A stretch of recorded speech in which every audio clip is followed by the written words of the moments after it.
Welcome back to the Comic Book Bullies with Nerds New Bully. I'm your host, Leroy, a.k.a. the Prince of Darkness. That don't sound right coming from me. With my co-hosts. This is Eli, a.k.a. La Flama Blanca. There we go. Yeah, and we're back with another episode. I'm trying to see what topic we should start up with first. Let's start with this topic first, Eli. Why we didn't record on the 4th? Okay. Is it because we're too woke?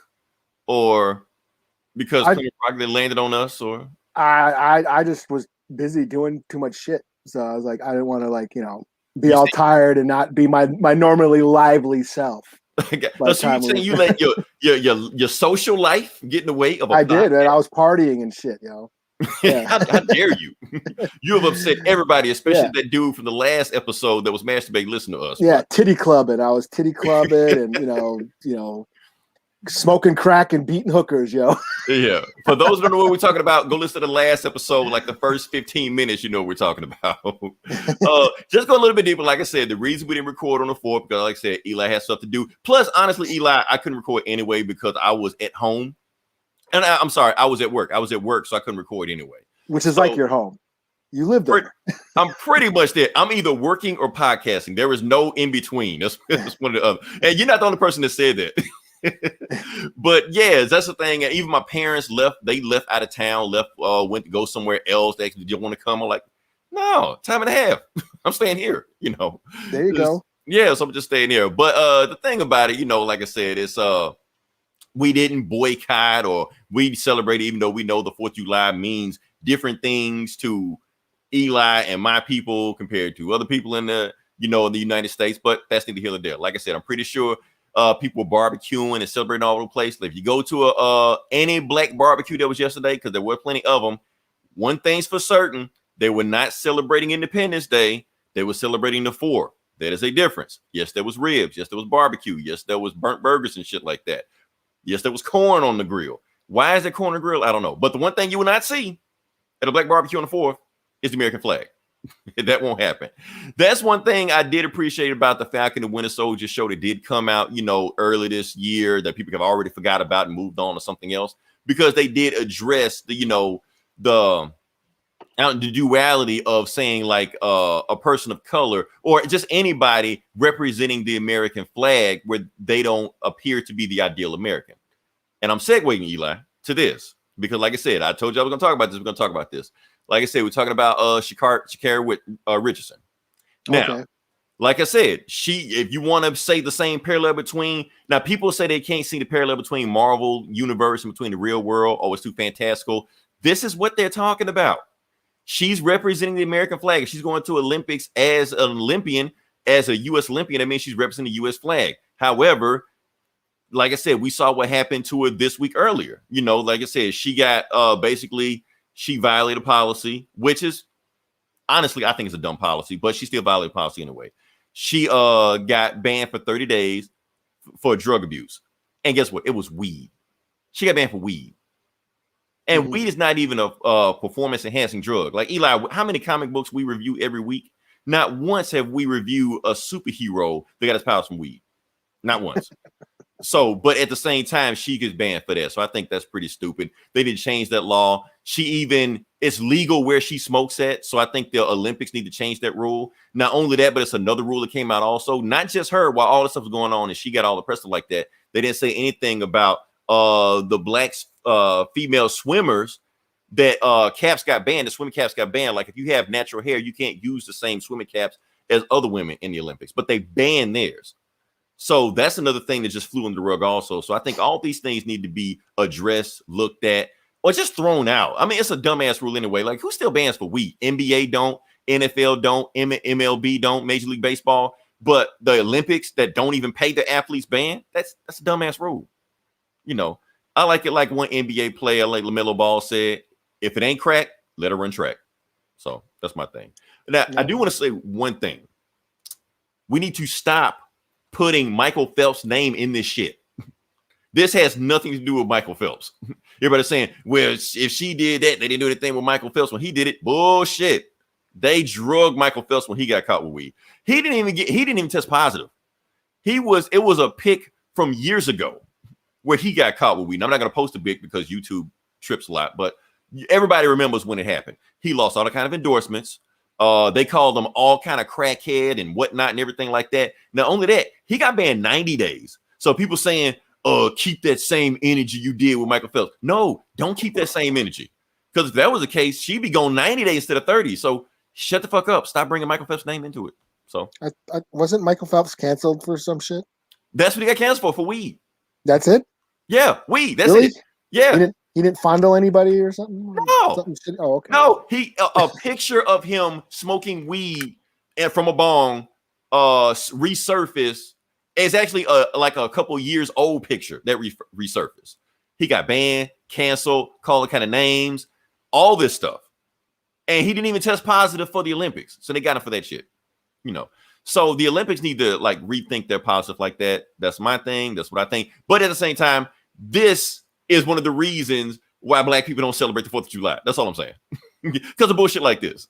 Yeah. Like well, skateboarding and BMXing is now in the Olympics, and they better not test any of those motherfuckers. Right. No, they're sweating right now. Wait, they're testing for weed? Yeah. Oh shit. So because they need that shit like that, like they need Mountain Dew. They survive off that shit. Let's move on to the next part. Like I said, and normally we start with this, but I just really had to get that out my chest. And this next topic, Eli, actually hits me. This hits me right here. You know why? Let's talk about Richard Donner. Rest in peace to Richard Donner. Yes, I just found this out like about an hour ago. This just happened today. Like this is some big news, man. So yeah, rest in peace to Richard Donner, legendary film director. And honestly, Eli, we never gave him his flowers while he was here. Like for what he really did, because he pretty much changed the face of movie making when he came around. Like we can talk about Lethal Weapon, The Omen. I don't do horror. But that first Omen, that shit was fantastic. That shit was great. That is a classic. That movie is a classic. Yeah. And that movie actually gave him the leeway and actually got him the job for the movie that I think kind of revolutionized movies as it is now, Superman 78. Like I said, he directed that. And when he directed that movie, it changed how we look at comic book movies today.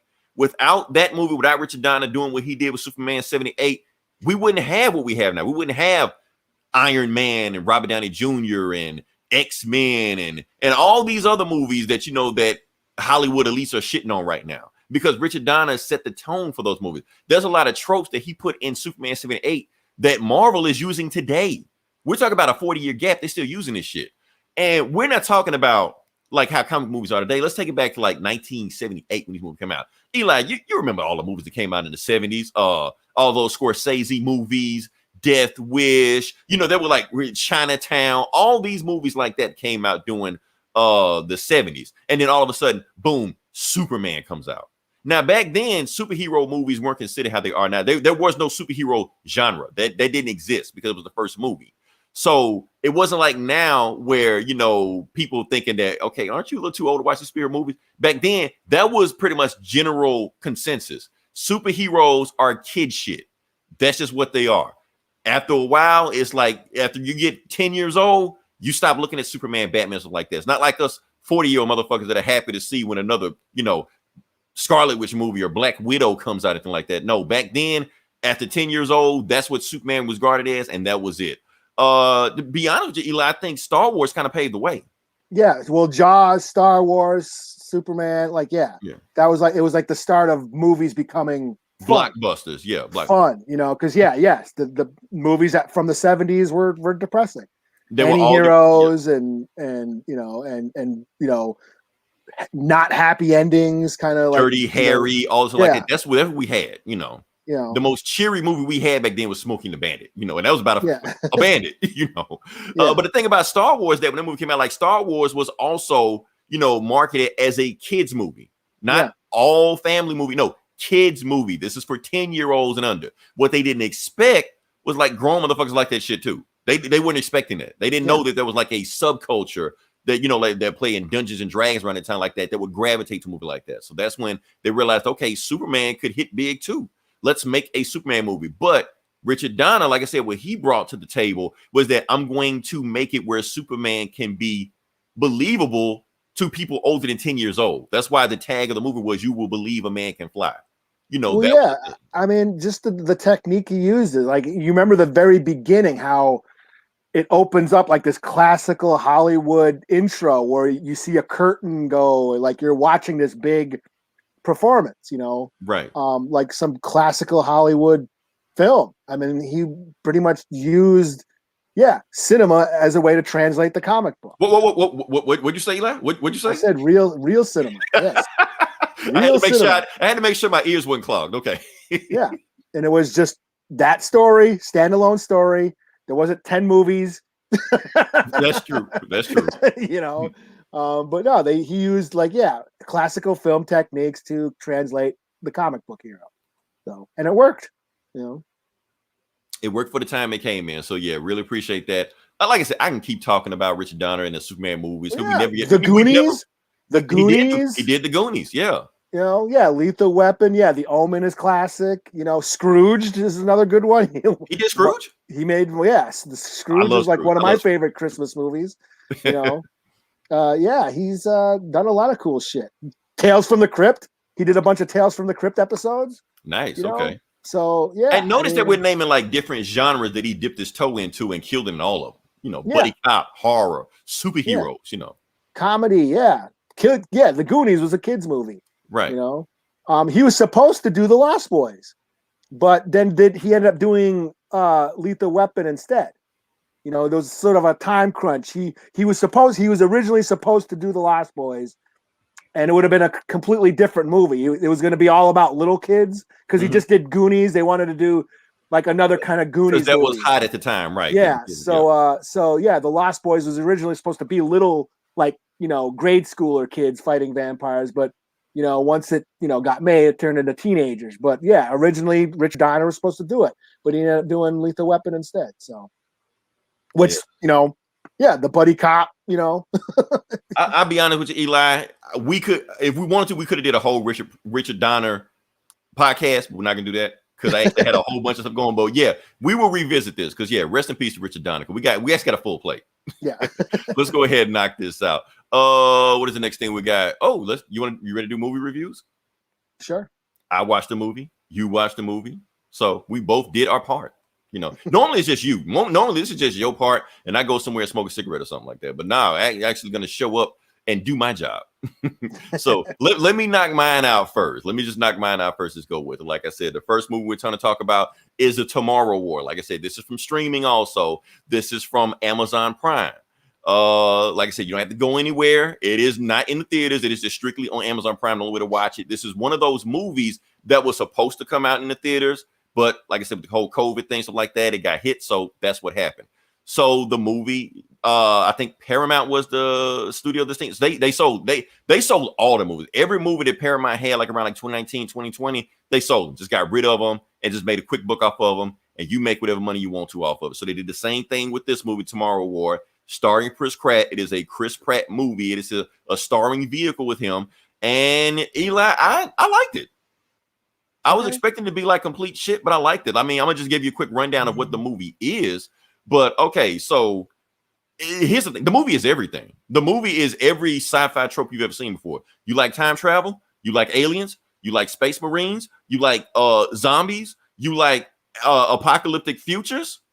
Here you go. It's all here. It's all in one movie. Now, the execution of it, we can talk about that, but it is what it is. So they throw every single trope they can into it. Chris Pratt does his thing. There were some things in here that I wasn't expecting that they did that kind of caught my attention. Like, for instance, like the movie is about like they this future when they have to go to the future to stop aliens from destroying the planet, but they don't want to take anybody that's still alive into the future. So everybody they take is like 40 and up. Schlubby, they don't train them, they're fat, all this stuff like that, lazy. The only person like halfway in shape is Chris Pratt. And yes, Chris Pratt is still in Marvel shape. He has a shirtless scene in the movie, so he's got to do that. So, but he's like an ex-military soldier. He's like telling these, cooks and used car salesmen, go here, flank left. They're like, I don't know what the fuck you're saying, man. So all that shit was funny, And I do want to show you this, Eli. One thing that I wasn't expecting was the design of the alien. Daddy with panther claws in his chest. You ain't the son of. There we go. Okay, so I want to show you that. They're like, look at the design of them. That's actually probably pretty cool. Yeah. Yeah, so normally in movies like this, the alien designs just throw away, nothing like that. But this was actually like, I kind of like it. I dig it. They look cool.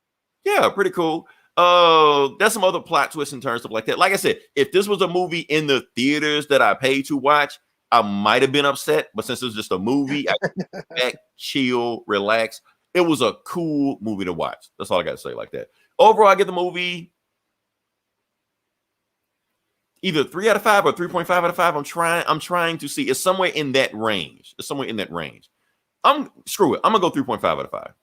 I'm gonna go 3.5 out of 5 because there was some performances that I liked. Slightly above average. Slightly above average. I'm gonna say it's slightly above average. Yeah. So that's as high as I can go.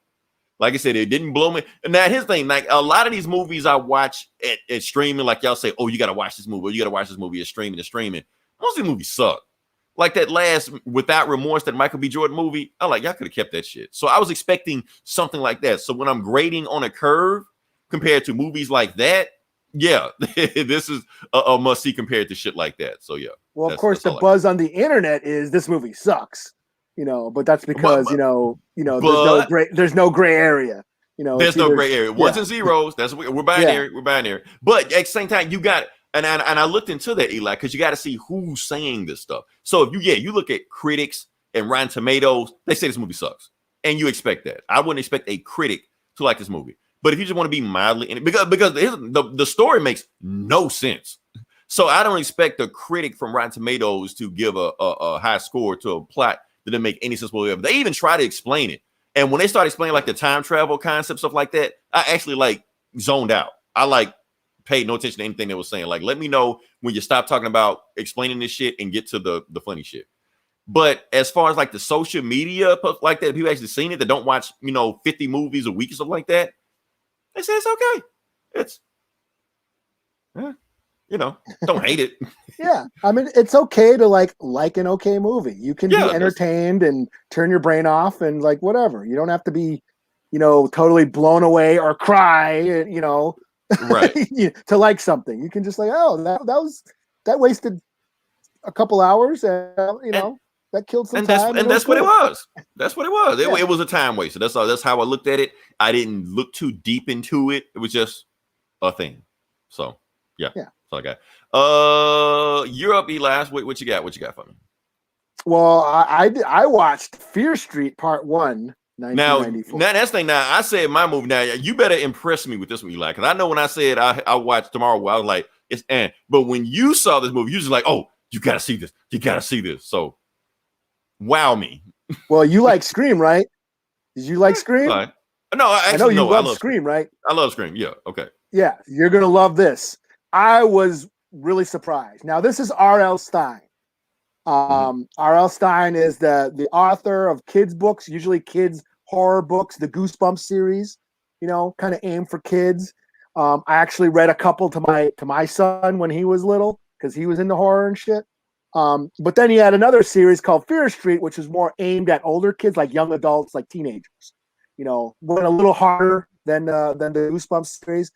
And I guess this is what it was based on. It's not based on any one story, but it's based on that world, the universe. And so when I first heard about this, I'm like, R.L. Stein, it's for kids. It's gonna suck. But no, this is not for kids. Well, it can be for kids, but it's rated R, and it goes hard R. There's some pretty solid kills and gore in this movie that kind of caught me off guard. Quick question: Is R.L. Stein still alive? Isn't he? I don't know. I'm pretty sure he is. Okay. So basically this is just a tribute to slasher movies. It's kind of like I said, throwback to Scream. You know how Scream was sort of self-aware of the genre and kind of poked fun at it, but never really became a parody, but sort of just, played with the audience expectations of the genre, horror fans who know slasher movies, and kind of played with their expectations and then totally subverted them. That's what this does. This takes, it knows the genre, it knows the fans know the genre, and sort of plays with all the tropes, all the archetype of a slasher film, is all in there, but then it goes in unexpected places that I didn't expect. Fuck it, I'm gonna spoil it. You want me to spoil it? I'll spoil the shit because I really want to talk about this. Go for it. This is like Night of the Living Slashers, you know. So basically, what happens in this movie? I'm spoiling this shit. There's this town, and it's got a curse of a witch. This witch sort of was hung hundreds of years ago, but she put a spell on a town, and every 12 years or so, her spirit sort of possesses somebody, and they go on a murderous rampage. And this has been happening in this town for decades. And that's what happens. Somebody gets possessed by her, and they become a mass killer, and they go on a murderous rampage. But in this one, they find out that, the spirits are rising. So that halfway through the movie, there's a bunch of slashers running around. Like I said, it's like Night of the Living Slashers. And it was a blast. It was a total blast. I had a lot of fun watching it. The characters, I really got attached to some of the characters in this movie. When some of them died, I was like, oh shit. I actually whoa. I felt bad when some of them die. Like usually when I'm watching a Jason movie or whatever, that's the reason you want to see these assholes get killed. You can't stand them. They're annoying, Yeah, my aunt used to laugh her ass off watching those Jason movies. Yeah, like they're they're rich, spoiled rich kids, douchebags partying in the woods. You want them to die. That's the reason why you're watching it, and then you laugh. This, I was like, oh shit, that I kind of thought they were funny and cool, and now they're dead. Oh man, So yeah, I had a lot of fun watching it. I didn't think I would enjoy it as much as I did. There was a character who was like this little kid. He's all into metal. He's listening to Iron Maiden and whatnot. He knew all about the town's history. He knew about the history of serial killers. And he was like that, that horror metalhead outcast nerd that that sort of knew everything, and I really thought that was cool. He lived right. He had to live right. Oh yeah. And he's a black kid. A black kid who listens to metal, so they're almost like unicorns, But I guess this is the start of a trilogy. So this week, whoa. That was me. My bad. So there was the start of a trilogy. This was part 1. It takes place in 1994. Next week they have Fear Street 1978. So they're going to go back to another time in the town's history when another slasher killed a bunch of people at some camp, like taking homage to Friday the 13th. Camp Crystal Lake. Okay. Yeah. And then the third one is going back to the origin, 1666. So they're going to talk about when the witch was actually hung and all that stuff. But so yeah, I was really, like I said, pleasantly surprised how good this was. It was a lot of fun. Yeah, if you're into horror, it does a lot of homages and throwbacks to old horror movies. It makes references, to horror movies, Poltergeist and It, and if you're into Stranger Things, this is like a bunch of kids fighting, evil, running around the town fighting evil and shit. So yeah, this was a 5 out of 5 for me. I don't give a fuck. Fuck it. You rave about this though. I loved it. I watched it twice. I loved it. I didn't expect to. But yeah, I really had a lot of fun watching it. I'm hoping the next 2 don't fuck this one up. But this one right out the gate was a lot of fun. Like I said, it went in places I didn't expect.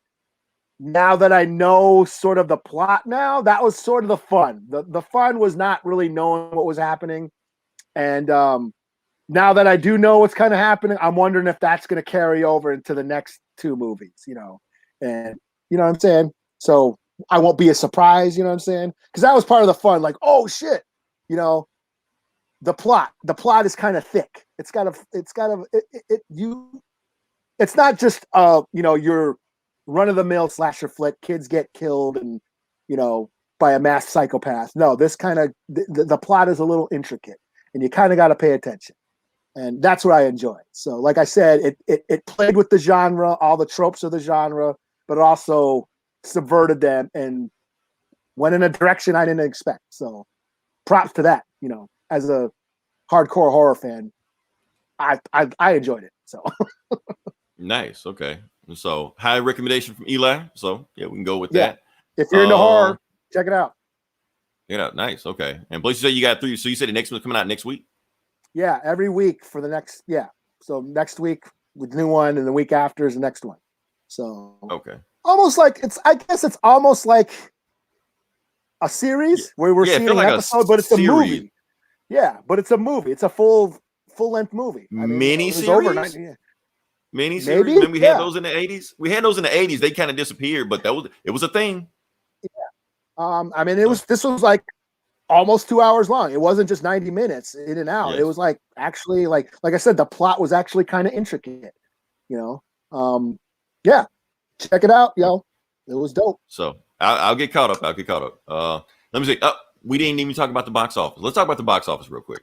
Like I said, something happened real quick. We can just jump in and just get out for it. Let me see. I should have put a meme up, but that's okay. All right. So I'm going to show you the box office and we can see what was the top. Eli, take a guess. What was the #1 movie of the week? Was it Fast and the Furious again? I'm sure it was. Think about it, I haven't done that in about what 2 years. That thing you probably can't see it, but I'm just showing you where it is right now. So Fast Saga, Fast 9 did 22 million this week, was actually a 67% drop off. It got hit. They got hit. It got hit hard, Eli.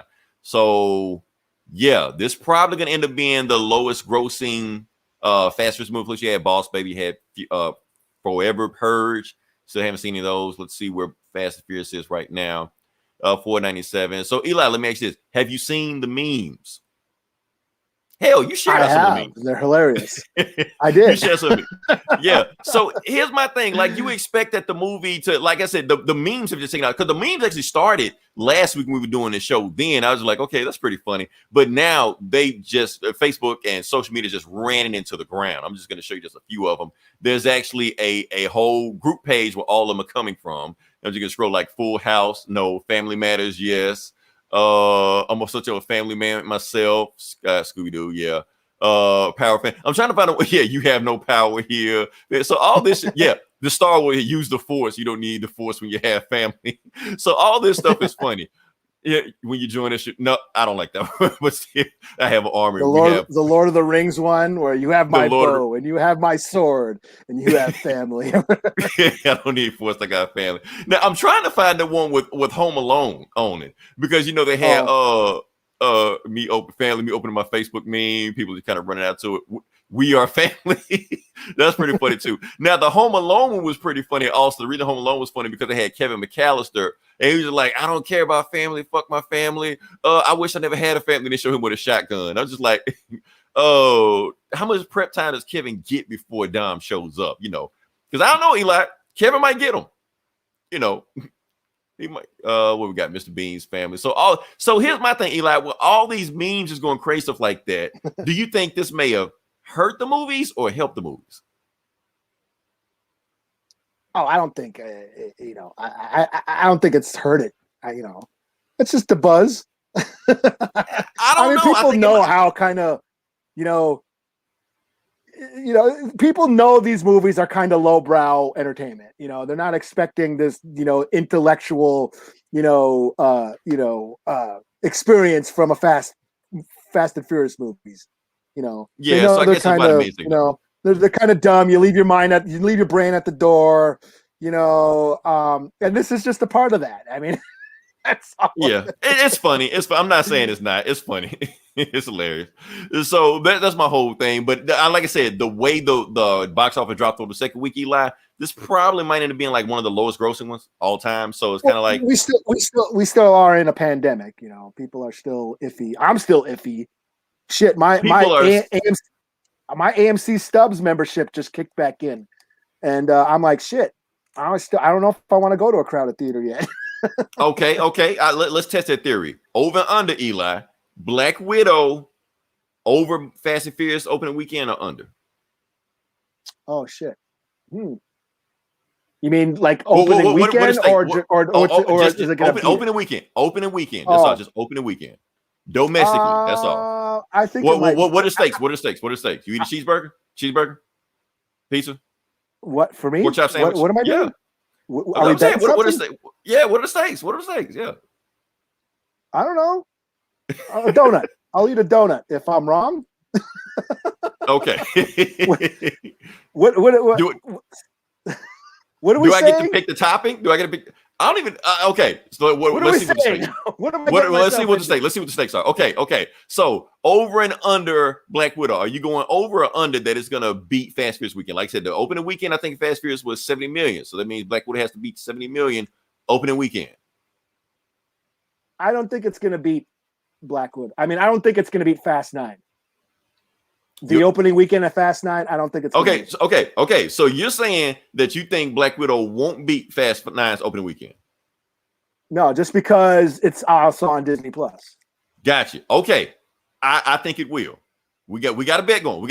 Okay. Whoever loses, eat a donut. Does the person pick the donut topping? Okay. No, let's not pick the donut topping. I don't know what you're gonna have me pick. Plus, I don't want to go out of my way to find a donut. Okay. Yeah. And plus, if I win, I don't want to have you eat some weird shit, mustard donut or some shit like that. You might like that. I don't know. What are we talking about next? Let's see. I think the rest of this is nope. I got one more topic. Then I'm gonna hand it over to you because you know how we go back and forth with this. I got one more topic I want to talk about. Okay, so let's talk about your boy, Steven Dorff. Okay, reason we talk about your boy, Steven Dorff. You remember Steven Dorff? I know who he is. Yeah. Okay. I just watched The Gate. I watched The Gate like the other night. His old. Oh, I haven't seen the movie his. I haven't seen the movie. He was a little ass kid in '87. He was his old horror movie called The Gate from the '80s. I think he was like. He was like born into the business. His dad's like a country music singer, some shit like that, whatever like that. But anyway, he's in the news for I don't know why, but every headline is saying the same thing. Eli, I think he saw Black Widow and he hates the movie, or he may not even seen it. I don't even know if he's seen it or not. He's just saying, I hate the movie. It looks like a video game. I feel sorry for Scarlett Johansson. She probably got, paid $5 million, $7 million. Good for her, but I feel bad for her. So, yeah, Eli, the whole time I was reading his comments, I was like, damn, him and Eli would be best friends. Because and Scorsese, there you go. He's the new Scorsese. He's the new Scorsese. So they're pretty much treating him the same way they did Scorsese. But the difference is, at least with Scorsese, you can say, well, Scorsese did this, Scorsese did that to back up his claims. What can you say with Steven Dorff? That movie you just named, The Stand, or whatever that was? The Gate. That came out like 40 years ago, though. Yeah. So they'll say people can't even name that. Is it Blade? That's what I was about to say. That's the only thing people can name is Blade. That's about it. He was in that. And that's the thing. He's saying that he hates these superhero movies. He was in the first one. He started the shit. Like is that what he's mad about? That he started shit, nobody give him credit for it? And he wants somebody to bring up weren't you in this shit? Or he just thought the movie sucked. You know what? And I agree with you, Eli. Maybe that's what it is. The movie did suck. He just thought it sucked, and as usual, the internet. Well, what did he play in? He played in blah blah blah. What did you do? And that's my whole thing. Like, why is this a big thing? Yeah, and that's the thing I want to get to. We have to keep saying this over and over again. I'm gonna say it again. Just because somebody doesn't like something does not mean it's a personal attack on you.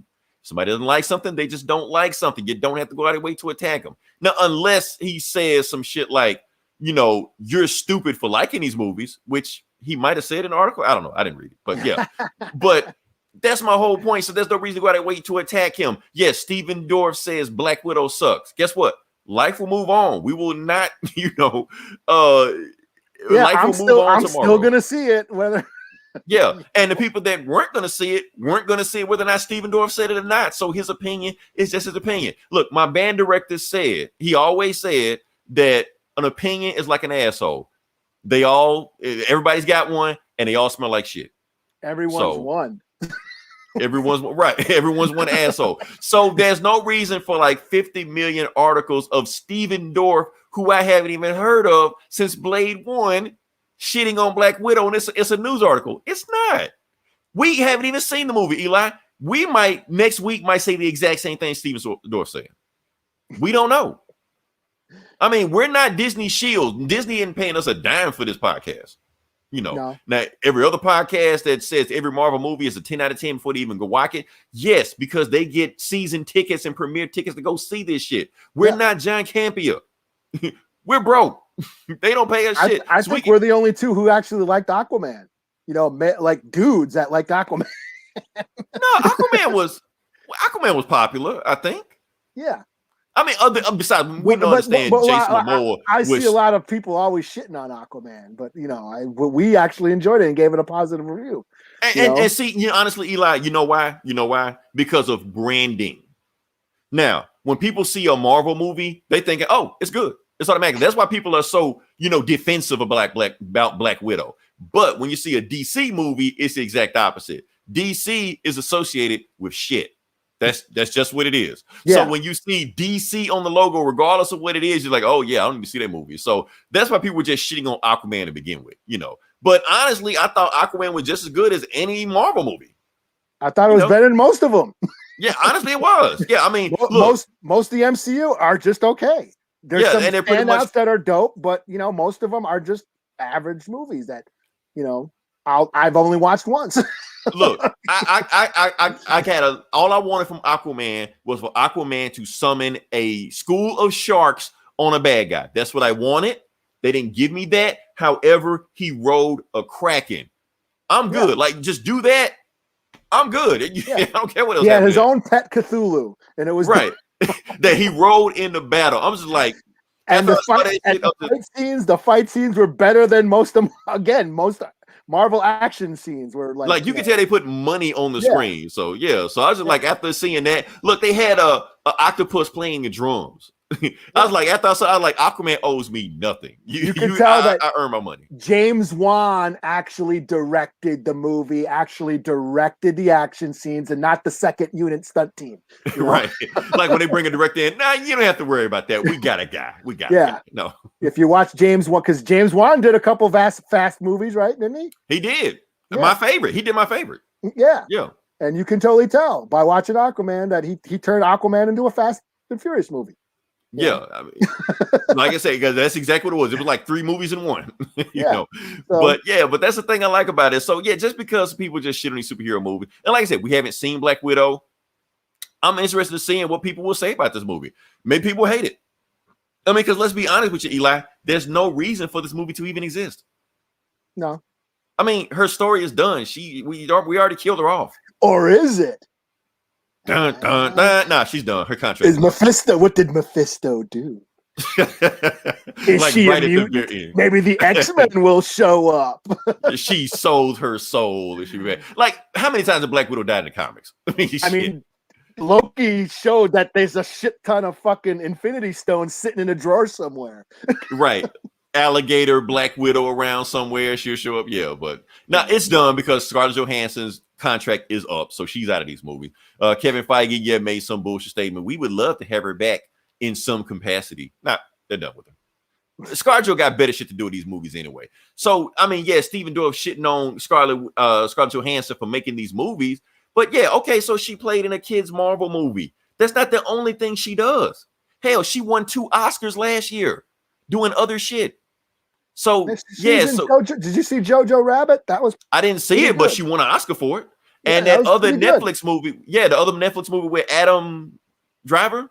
I didn't. Oh yeah, where the divorce or whatever the fuck. Yeah, she won for that. So yeah, so the Marvel movies aren't the only thing she has going for her. She probably outgrown these Marvel movies. So she's like, yeah, this was fun for time. Plus, she's like, what, 36 now? She can't be super sexy femme fatale like she was in her 20s anymore. She's a mom. She doesn't want to eat rabbit food and, you know, salads for fucking 6 months straight so she can fit into that, you know, stripper outfit she's got to wear. For Black Widow. Right. She's probably done with this shit. She's like, yeah, I did it. It's fun. I made a name for myself. These Marvel movies pay good, but I can move on to other things. She's probably made enough money where she can now do whatever the fuck she wants to do because she was somebody before she was Black Widow. You know? Right, even though people don't know, like everybody want Robert Downey Jr. to come back to this movie. Robert Downey Jr. is not coming back to this shit. He is done with this shit. Scarlett Johansson was in Ghost World back in. She was in Home Alone 3. Yeah, before I'm talking about a comic book movie that came out way before Ghost World was a really good comic book flick that came out way before the MCU was ever thought of, and it was good. And like she's a legit good actress. Yeah. That's the thing. Yeah. The Horse Whisperer. She was a little kid. I remember from the horse. I've been watching her for fucking decades now. Now I think about it. Yeah, she was like a little, well, not a little kid, but I think she was like a teenager in The Horse Whisperer. Yeah. You know, Robert Redford fucking romance shit that I got dragged to. But, you know. Okay, I'm pretty sure that's a story for another time. Yeah, yeah, I can just feel like the memories hitting you. Like, oh man, I remember that was 2006. That was a shitty year for me. But my point is that she's been doing shit before she became Black Widow, and she can still do shit after. You know, so right. And guess what? These actors aren't made to just crank out superhero movies. Robert Downey Jr. don't want to do this shit no more. Chris Evans don't want to do this shit anymore. They did their time. They did 10 years of this shit. They don't want to do 20 of this shit. They want to do other things. Like they did acting before these movies were invented, and they're going to do it afterwards. Yeah. Or maybe not. They're going to sit back. Honestly, Rob Downey Jr. is probably just like Scrooge McDuck, like swimming in a bucket of his money right now. Like I said, all TV shows come to an end. Oh,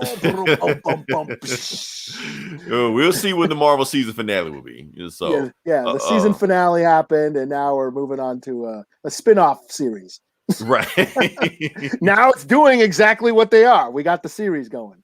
Yeah. So, I mean, but yeah. All right. So let's move on past. Oh, this is all you now, Eli. This is all you. All right. Let's see what we got.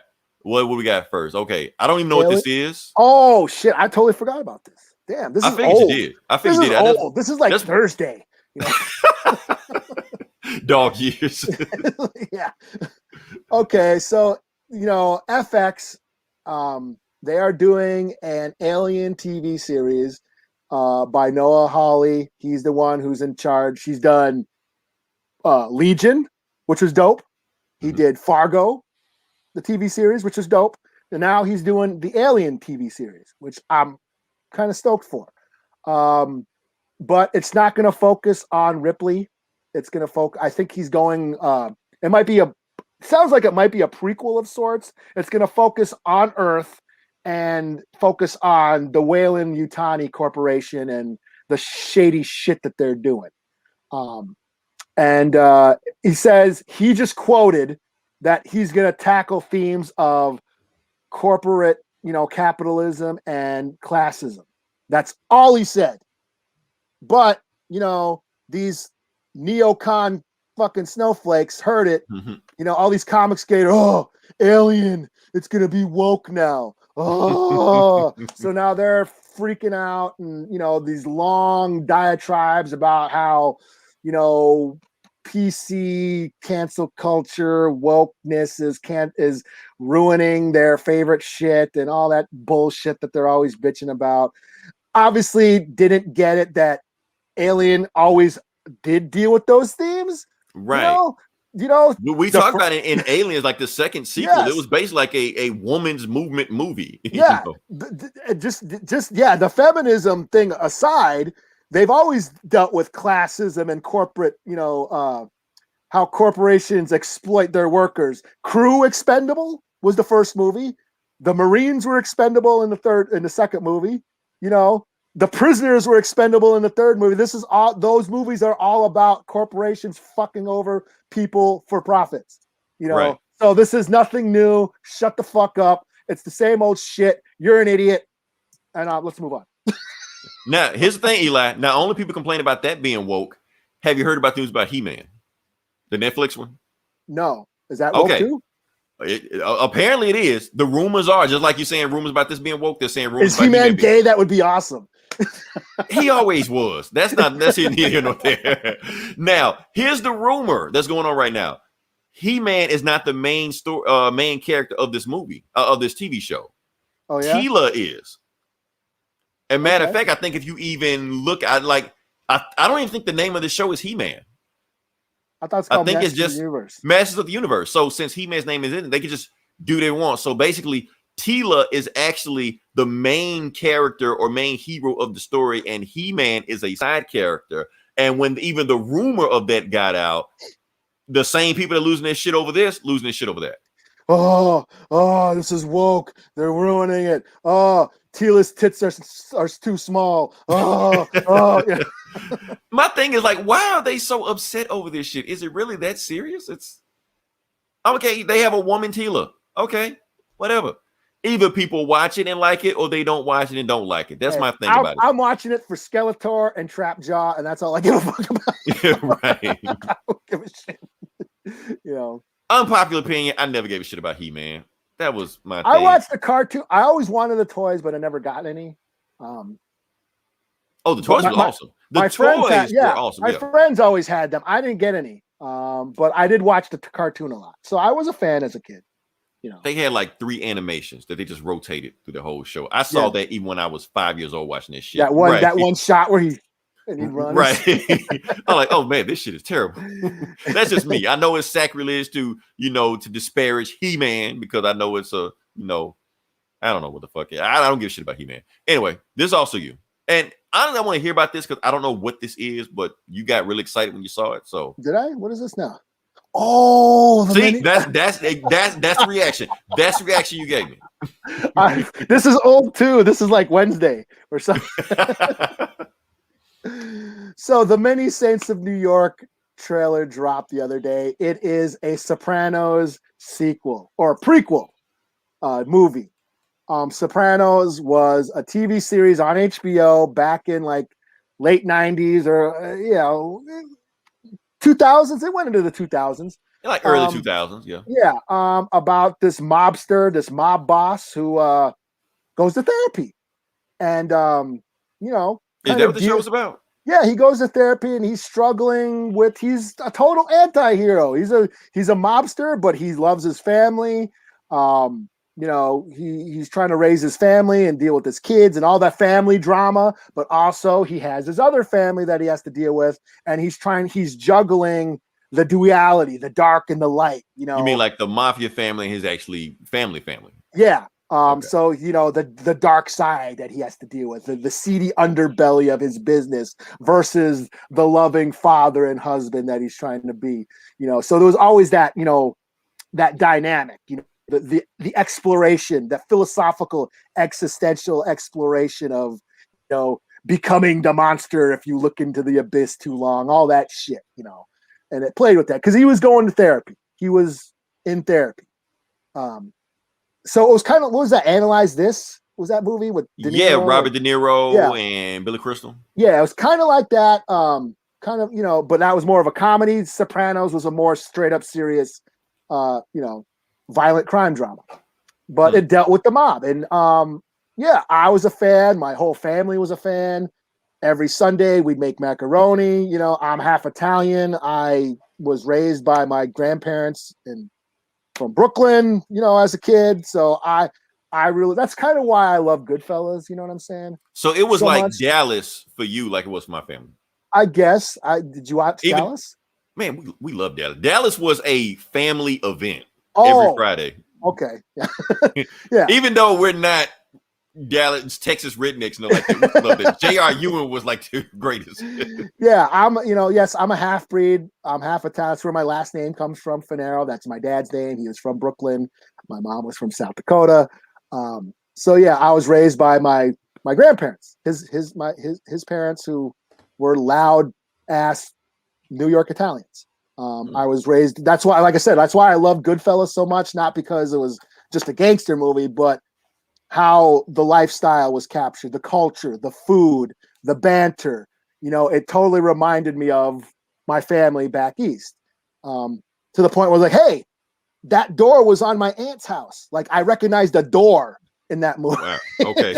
I like totally relate. So I just loved how that movie captured that reality, and that's kind of what The Sopranos is very similar to that. It totally kind of highlights Italian American culture and stuff like that. So but yeah, I mean, I love the show. I fell off towards the end. It got a little murky towards the end. It's an HBO show. It's expected. And we talked about this on with Gomer's podcast, where we talked about when shows kind of live too long where they're not good anymore. Like, when does a show become shitty? you know. And I think this maybe went on a couple seasons too long. Like Happy Days when the Fonz jumped over a shark. Yeah. Yeah. Didn't he fight an alien too? I don't remember if he did that or not, but yeah. I think he did. But that's actually the trope, jumping the shark, just like that. So anytime a show goes off the shit, they call it jumping the shark. Yeah.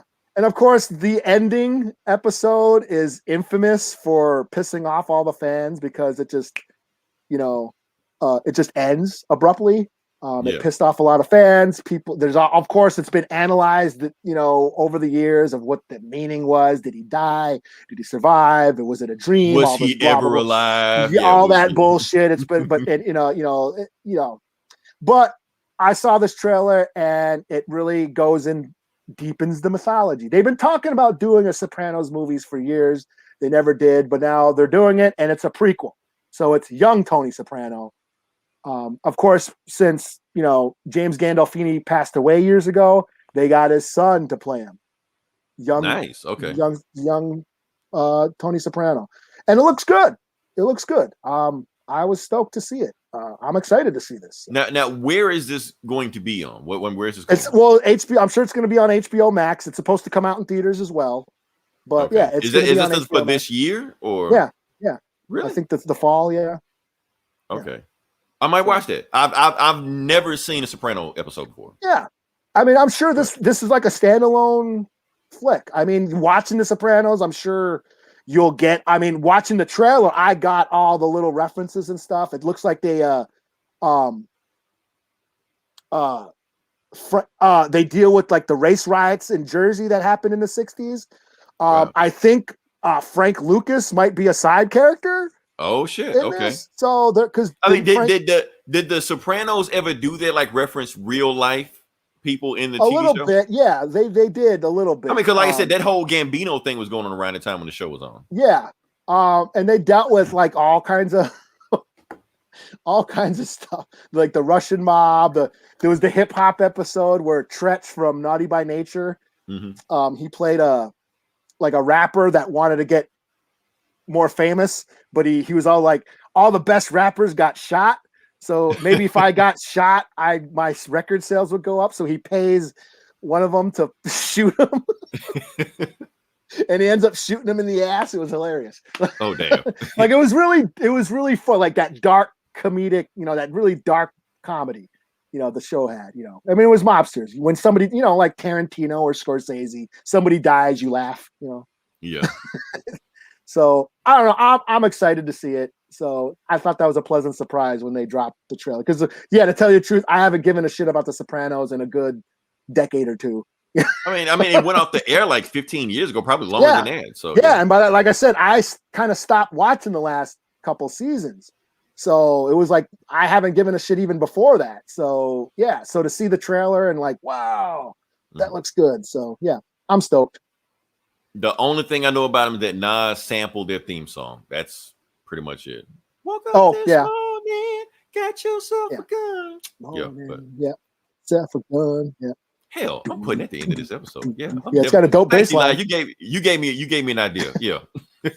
All right, let's move on to the next part of the podcast. Like I said, this is the Comic Book Bullies, where we talk about the comic books. And Eli, you had a shitload of books. I read nothing because guess what? Technically, this is the 5th week of comics. So the 5th week is always the dumpster bin of comics. Because it came out on Wednesday. So Wednesday was still the last day of June.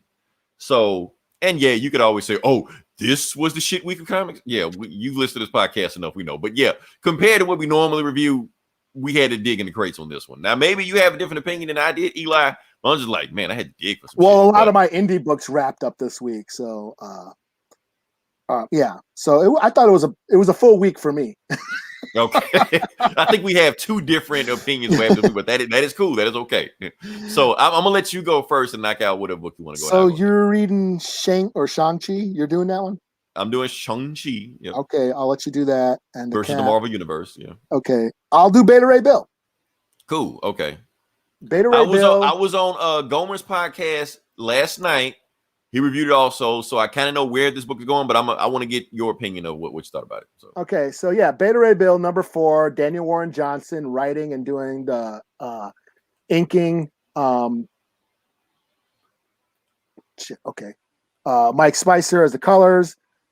Basically, Beta Ray Bill standalone series.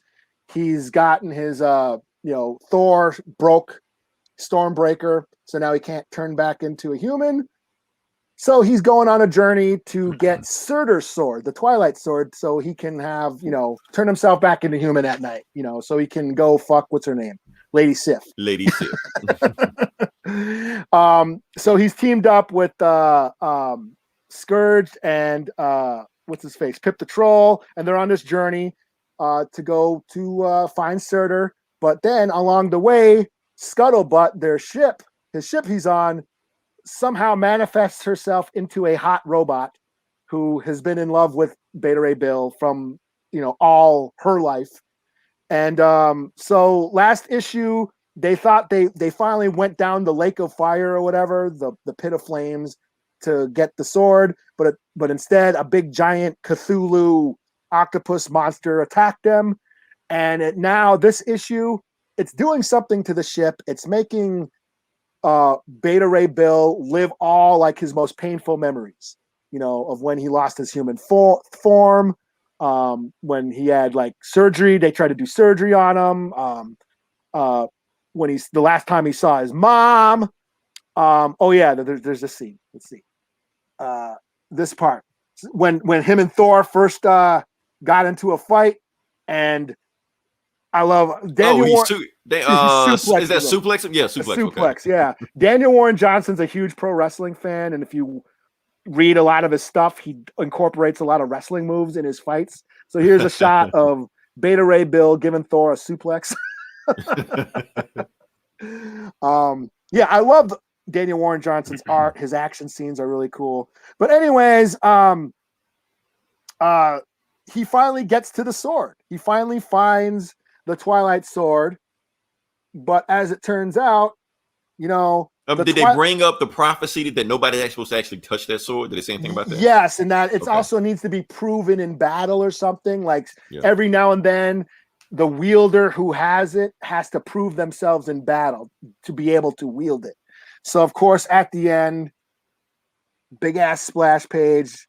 There's Surtur, and big I just monster.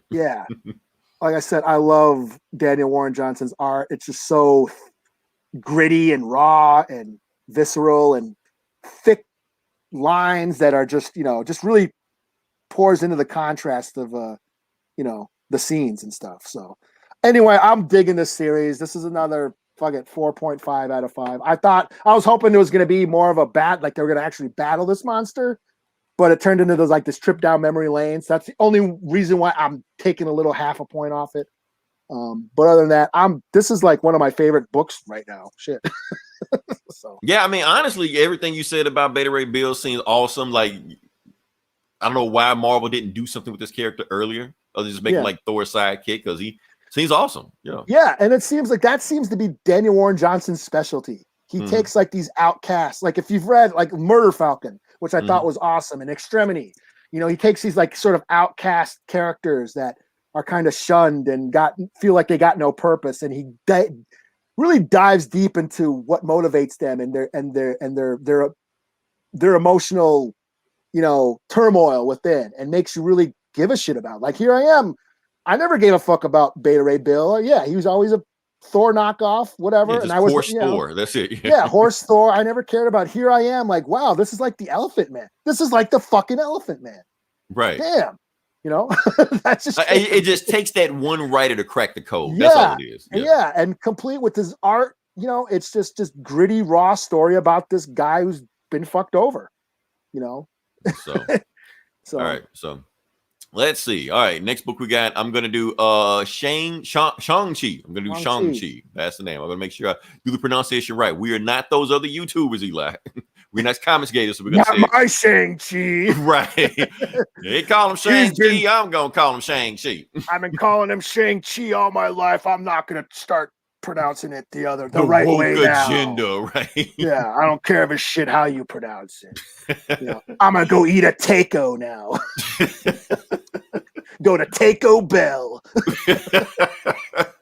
Oh shit. Okay. Let me not choke on my water. All right. So, all right. So, like I said, we've been keeping up with Shang-Chi, and Shang-Chi, the arc they're doing right now is Shang-Chi versus the Marvel Universe. Because what we're doing is every book that they're doing so far is him pretty much meeting up with different Marvel superheroes.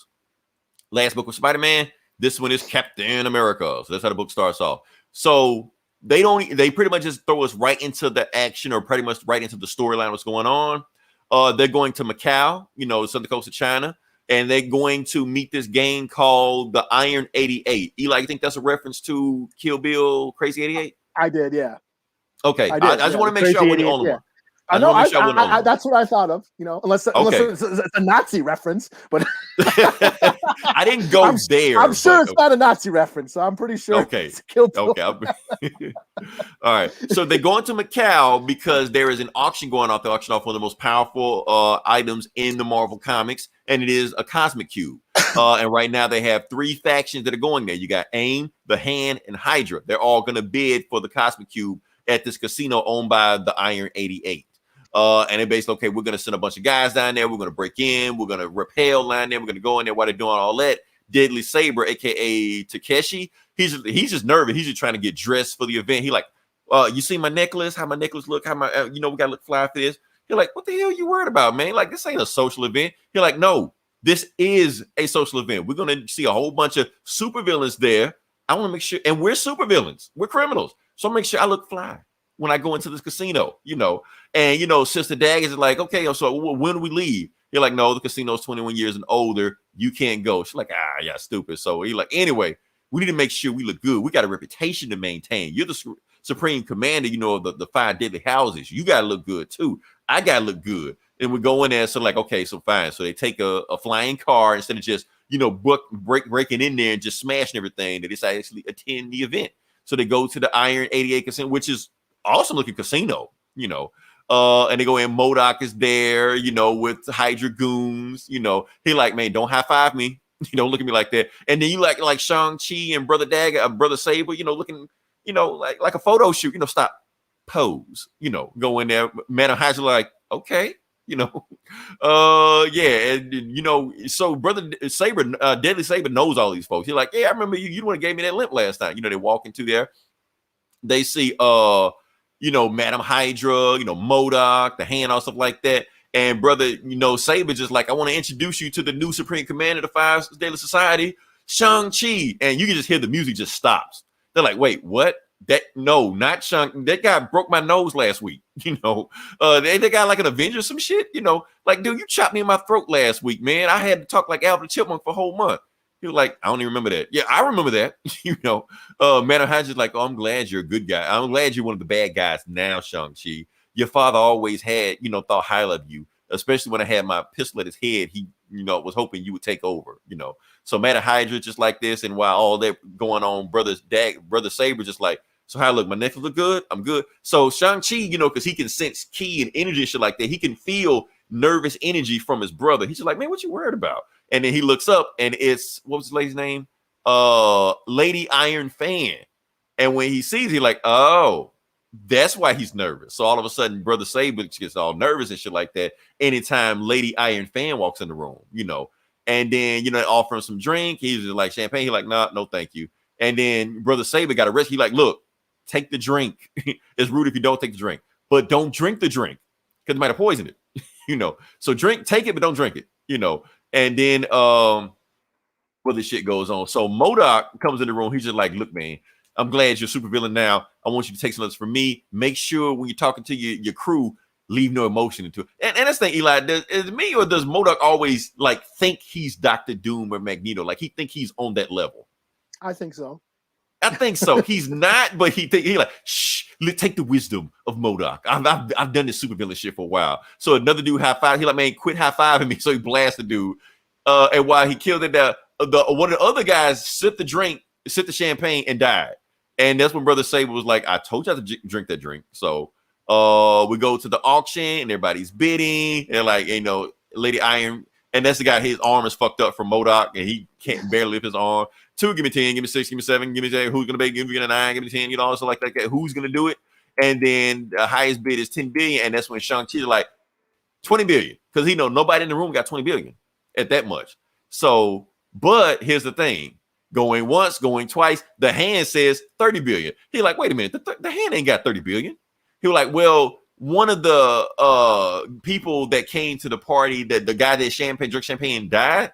Well, right before he died, he handed over all of his funds to us, which gave us 30 billion. That was so gracious of him to do that. So that's how they got 30 billion. And they know that even Shang-Chi didn't have 30 billion. So Shang-Chi hits one of his cufflinks, and brother's like, what you doing? He's like, nothing. I ain't doing nothing. And next thing you know, boom, Captain America breaks through the door.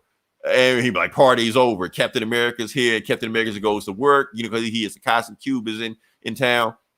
And everybody like, get him. And Brother Saber, it's the same dude that got hit in the throat by Shang-Chi a month ago. Hits him at 30. He's like, man, not again. so Captain America, now, his name about Captain America. If there's one thing he loves more than the American flag and more than apple pie, is beating the shit out of Hydra goons. So he just goes to where he like, oh yeah, this is right hand. So Shang-Chi just like, get your hands off the cosmic cube. He goes for it like that. Oh, I do want y'all to know that who will win in a fight between Shang-Chi and Captain America, it is not a competition. Shang-Chi is on another level from Captain America. They've had this fight before. It ain't no Black Panther and Captain America where it's kind of who knows. No, Shang-Chi and it's it, So while they're doing all that, Captain America, everybody goes to Captain America, and he just makes short work of everybody. He's like, yeah, I can do this all day. Clang, you just hear it right there. Shang-Chi gets the cosmic cube, runs through a door. Everybody runs after him. They go in the room. All they know is that they see Captain America knocked out, and then they leave, and then a smoke bomb just gets in the room automatically. So they're trapped in the room. And so Captain America calls in some other people to take them out. But while they're doing that, Lady Iron Fan sees them. She like, yeah, Brother Saber, Brother Hand, Shang-Chi, yeah, I gotta kill you guys for this. You know that, right? So she got her fans, and her fans do some kind of weird fan shit, sort of like all over her and shit like that. So Shang-Chi just dodges. Cap got his shield, and she like, give me the cube and stuff like that, stuff like that, drops it. Shang-Chi kicks it out of her hand, and then she tags him. You're not supposed to tag Shang-Chi. So that means if she's able to lay a hand on him, she's the real deal, So Captain America throws his shield at Shang-Chi. Shang-Chi does his Captain America shit, throws it back at Cap, does the shit. They go back and forth, and he's like, if I can just get one hit on her, and all that fan shit would stop, and boom, she gets knocked out, shit like that. So brother, Saber picks up the cosmic cube, and he doesn't like this shit. He gives it to Captain America, but at the same time, he has words with his brother back at the base. He's like, why you didn't tell me Captain America was coming? He was like, I had to make sure the mission was good. So basically what you're saying, you don't trust me. He was like, no, this is bigger than you in the cosmic cube, and don't put your feelings out of it. He like, I'm your brother. He like, and I'm your supreme commander. So when he says that, he like, my bad, you right. So he yes, bows. master. Right. He puts him in his place, I am your king, all this shit like that. But it turns out Brother Saber had the cube in his hand the whole time. He did a reality warping mind trick to make them think he did. So when Captain America, was taking them back to jail, stuff like he's taking a Lady Iron Fan or whatever like that. And he was like, you really trust Shang-Chi? You're like, yeah, I trust him with my life. You're like, well, that's funny because, it's fool and the captive is soon parted. So soon as Cap blinks, everybody disappears. All the bad guys he's kidnapped and the cosmic cube, because it was never there to begin with. Takeshi had it the whole time. He was like, So while they get in the way and they realize that Brother Saber, helped them out, which is why if you notice, if you look at the fight, she didn't attack him. She only attacked Shang-Chi and Cap. But she didn't throw a hand at him at all. But then while they get there, another mysterious dude showed just like, look, you're never going to be safe if we take down the 5 houses. Are you in or out? And that's it. Next one, Shang-Chi versus Wolverine. I think something like he finds out he got another sibling that's a mutant. Wolverine wants him, blah, blah, whatever like that. Still cool story. Honestly, Eli, this series might be like my favorite series in Marvel right now. It's been that way for a while. I've just been enjoying it. Yeah, it's a lot of fun. Lighthearted, fun, got some cool cultural references in there, cool action. I like it. So, yeah. So, what you got? What do I have? We're still on Marvel. You're going to do the Cap book, right? Yeah, I'm gonna do the Cap book. The Cap's book. The Cap book. Okay. Okay, I'll do Star Wars: The High Republic #6. Awesome sauce. Let's get that in there. So this is continuing the Drengir, those weird plant monsters that took over the planet. That the Jedi were trying to help. It's an all-out war now. Big battle of these plant monsters against the Jedi who have teamed up with the Hutt cartel. So it's the Jedi and the Hutts against these big giant plant monsters. And this is pretty much just an action story. These the Drengir, they basically grab you and they can possess you and make you turn into another kind of like what was that? The Empire. What was that fucking those plants? The Katati. Yeah, it's kind of like that. They're kind of like that. So this is what it is. It's just a lot of action. Jedi and the Hutts riding Rancors, which I think was awesome. Yes, here's a shot. Okay. They're riding Rancors and shit and fighting these monsters, these plant monsters, and it's just a lot of cool action scenes and stuff. Really action-packed issue. But Skier, the Trandoshan Jedi master who they thought was killed, it turns out they got him in stasis. He was possessed by the Drengir, and it's feeding into his, it made him kind of turn and get possessed. And so him and what's her name? Keeve, his little Padawan, she's they got him all, in this stasis, kind of monitoring him, and she's basically trying to bring him back out of the darkness. So at one point, here we go. The plant. Oops, shit. Damn touchscreens. Maybe I should start saving these pictures and do like you. Technology. Yeah. So basically, his plant arm takes over her, and you can see it possesses her. Oh yeah, it went all in her nose and yeah. Yeah, it possesses her, and then they end up going into this hive.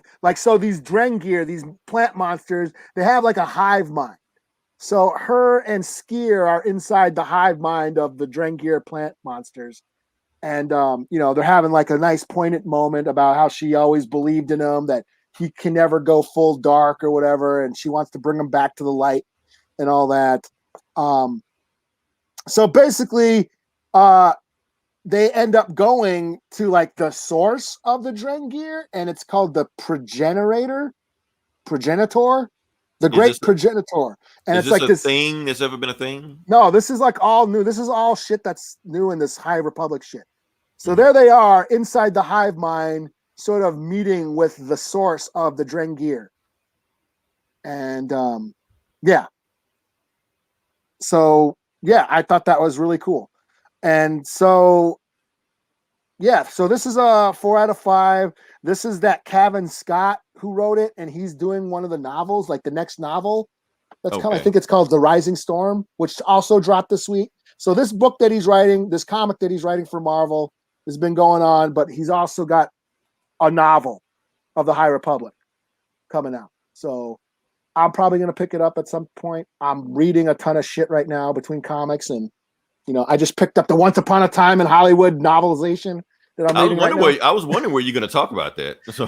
Well, yeah, I just got it the other day, so I just started reading it, and I'm like swamped with reading shit. Okay. So, but I do want to pick up that Rising Storm just dropped this week too. So eventually, and I did read The Light of the Jedi, so I plan on reading that too. So, but yeah, this is a lot. I mean, I'm digging this High Republic shit. It's new Star Wars shit that doesn't connect to any of the Skywalker saga. So it's pretty much free reign. They can do whatever they want, and it's been cool. So I'm digging it. Cool. Okay.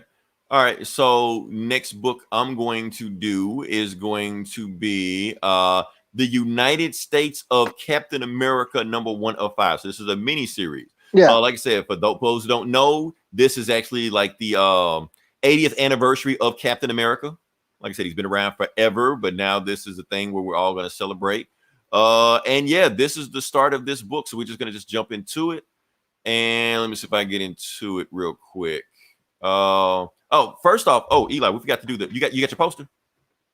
Oh, it's not here. No, I don't have it with me. Sorry. Okay. All right. So it's actually, yeah. Oh yeah, it is back here. Shout out to my boss. Shout out to my boss. I want to show you what he sent us. This is, what do we got here? Is it upside down?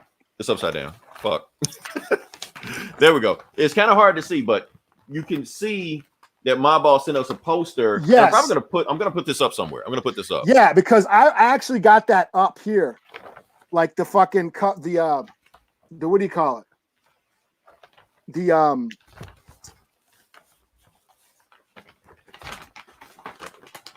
The Alex Ross cover.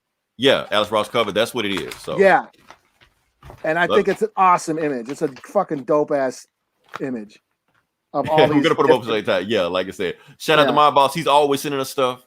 Always awesome stuff.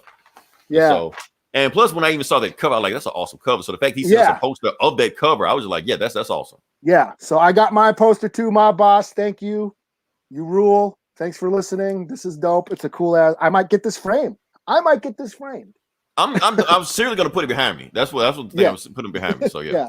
But yeah, let's just jump into it. Like I said, the United States of Captain America. What do we think about this book? This is a book celebrating Captain America, the symbol, not Steve Rogers, but Captain America as a symbol. That's what this book I took it as. So, and like I said, this is actually one of the alternate covers you have right there. So that's it. And just going to the book, it's pretty simple, even though it's a lot of like talking into it. And as a Captain Steve Rogers having a introspective thought about what is the American dream. The thing about the American dream, that dreams aren't real. People have in their head what they think the American dream is, and they think and some people in America think they're entitled to the American dream. So when they realize that they aren't, and it doesn't go their way, that's when they rebel. That's when they get upset. That's when they outlash against other people. Well, we've seen. Yes, it also talks like what you were talking about at the beginning of the podcast, where people celebrating the 4th and what it means to certain people. And he talked about how they have a word for this idea of America, and it's called Americana. Mm-hmm. But the white picket fence, the white picket fence can become a gate. That's the thing. Yeah. But that doesn't apply to every American. Some people have come from different backgrounds, and it doesn't apply to everything. And that, I thought that was really profound. And you know what, Eli? Now that we connecting the dots, I just read this book right before we started the podcast. So this book may have been on my mind when I was thinking about the Olympics thing and stuff like that. Because I think I saw like a YouTube video of Sha'Carri Richardson while reading this book, while watching Falcon Winter Soldier, and it's like, I guess it just resonated with me, I guess. But because that dream doesn't get along nicely with reality. Other cultures, immigrants, the poor, the suffering people easily can become to be seen as different or un-American. And the white picket fence becomes a gate to keep others out. I thought, no shit. Yeah, I was like, that's some deep shit, man. Cat spitting bars right there, But getting to the story, the actual story of it, basically why Captain America just sitting there having a beer with his shield. That's how much he loves America, Now, Eli, how many of these memorials could you recognize? I want to say that's Rosa Parks. I'm just saying, but I think that was Rosa Parks dressed right there. I think this is, what is this? I don't know. I don't know. Abraham Lincoln, where he's getting this stuff from, I don't know, a bullhorn, I guess. That's definitely the sit-ins. And he basically saying, like, people have always fought for America, even if they've never actually, like, physically fight. They fight in their own way. Like, even with sit-ins, you're still fighting for America. You don't have a super soldier serum, don't have a suit, anything like that. He's just sitting there thinking about what it means to be an American. I thought that was pretty good. And he realized that how his symbol as America has been, appropriated by other people, because Captain America means different things to different people. Some people blame Captain America for everything. Anything, sometimes things go wrong, like they blame it on him. People have turned him into a toy commercial. He's just merchandise, and that's it. Yeah. Some people use Captain America as a gatekeeper. Oh, you don't know anything about Captain America. I'm a bigger Captain America fan. You see things like this. Yeah, repurpose the symbol to people's various agendas. I thought was another good line. Right, or even this panel right here is powerful. Like Captain America standing between protesters and the military. Mm-hmm. Who is he protecting? Yeah, you can't in this panel. You can't really tell. He's just standing in the middle. I honestly started to wonder if I divide more than I unite. Yeah, because you don't know if he's on the protester side or the military side. You don't know. Mm-hmm. But like I said, all that incident, he just, but then right when it happened, a dude dressed like Captain America breaks through the thing actually gets a drop on Captain America, kicks the shit out of him. So whoever kicked the shit out of Captain America, that's serious business. You know what I mean? Serious business. But all he does is take his shield and run off, So, and when he runs off, he calls a backup and he calls Sam Wilson, the Falcon. He said, hey, a guy just busted my apartment, took my shield, ran off. I need your eyes in the sky, find him for me, So he realized that if they kick Captain America's ass, he's the real deal. So he sees guy, and he's wearing his old, now people that don't know the MCU think this is strike suit. But in the comics, this is his shield suit. When he became the director of Shield, he brought that costume back, So he's out there, in America. Everybody's like, look, Captain America. So the guy is booking it. The guy is moving. Falcon's on his ass, Cap is on his ass, and he goes by a train. So he tracks down to a train station. And when he finally gets to him, he sees him and he throws his shield right at the train on the other side that was coming. So it's about to derail the train, and he just takes off running. So obviously this guy probably has super speed, I guess. So Captain America jumps on top of the train, tell the guys, put the brakes on, slow it down a little bit. He slows it down just enough for Falcon to get in there and get the guys out.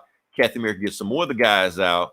And while they're doing that, he sees another guy, sees another Captain America running.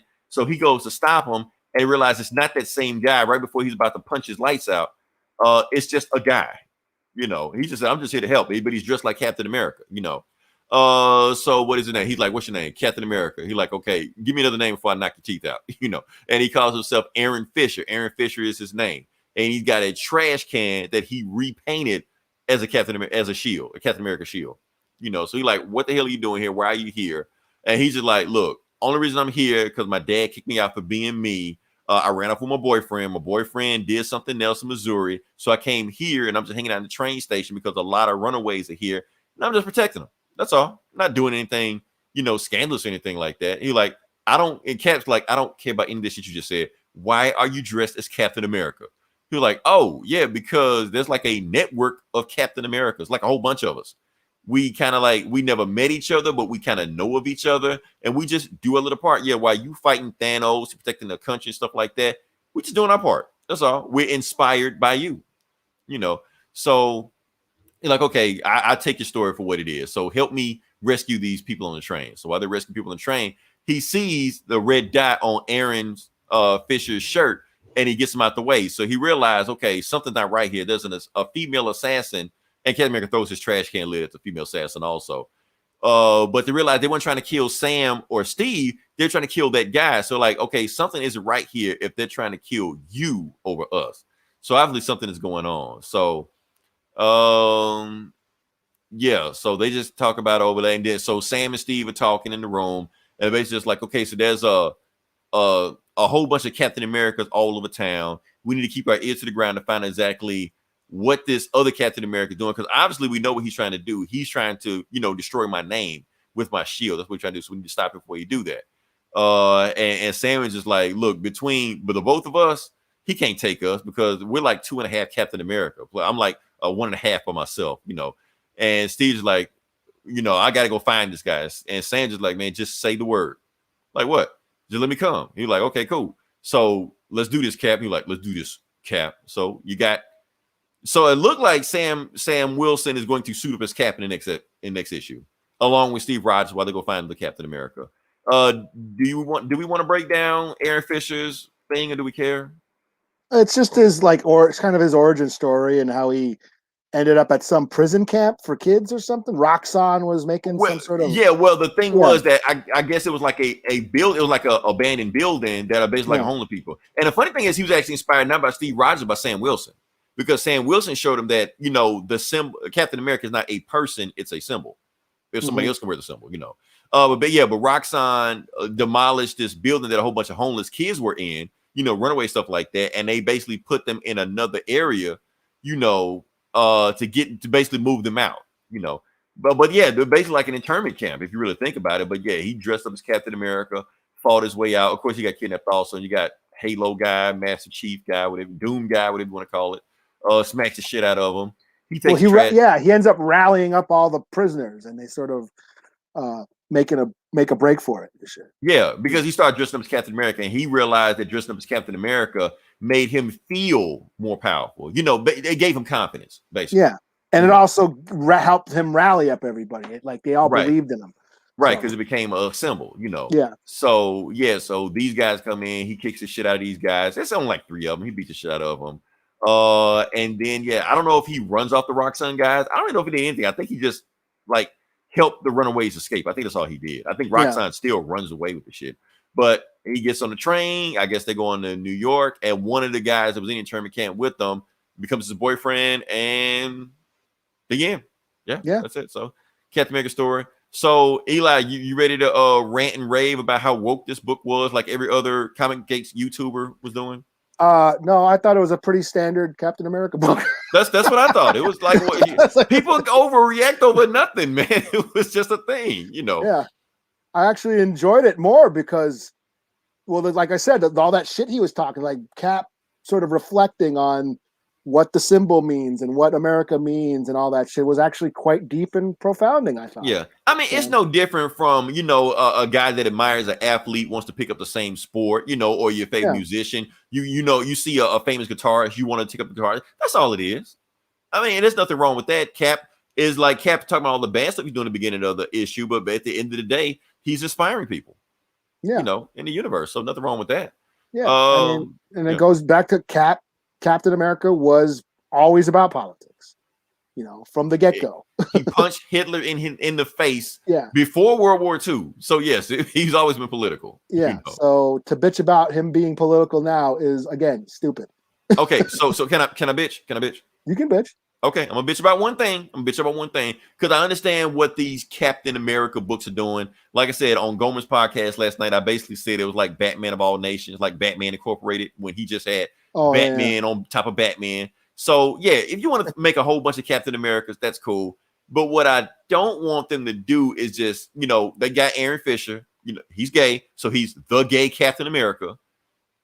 I don't want them to promote this shit out of him, make him just go do this big thing every time June rolls around, and then they stick him back in the cabinet or the closet. I didn't mean to say that, but when 11 other months out of the year, if you're gonna make him a thing, make him a thing. Don't just pull him out, whenever it's time, whenever it's convenient.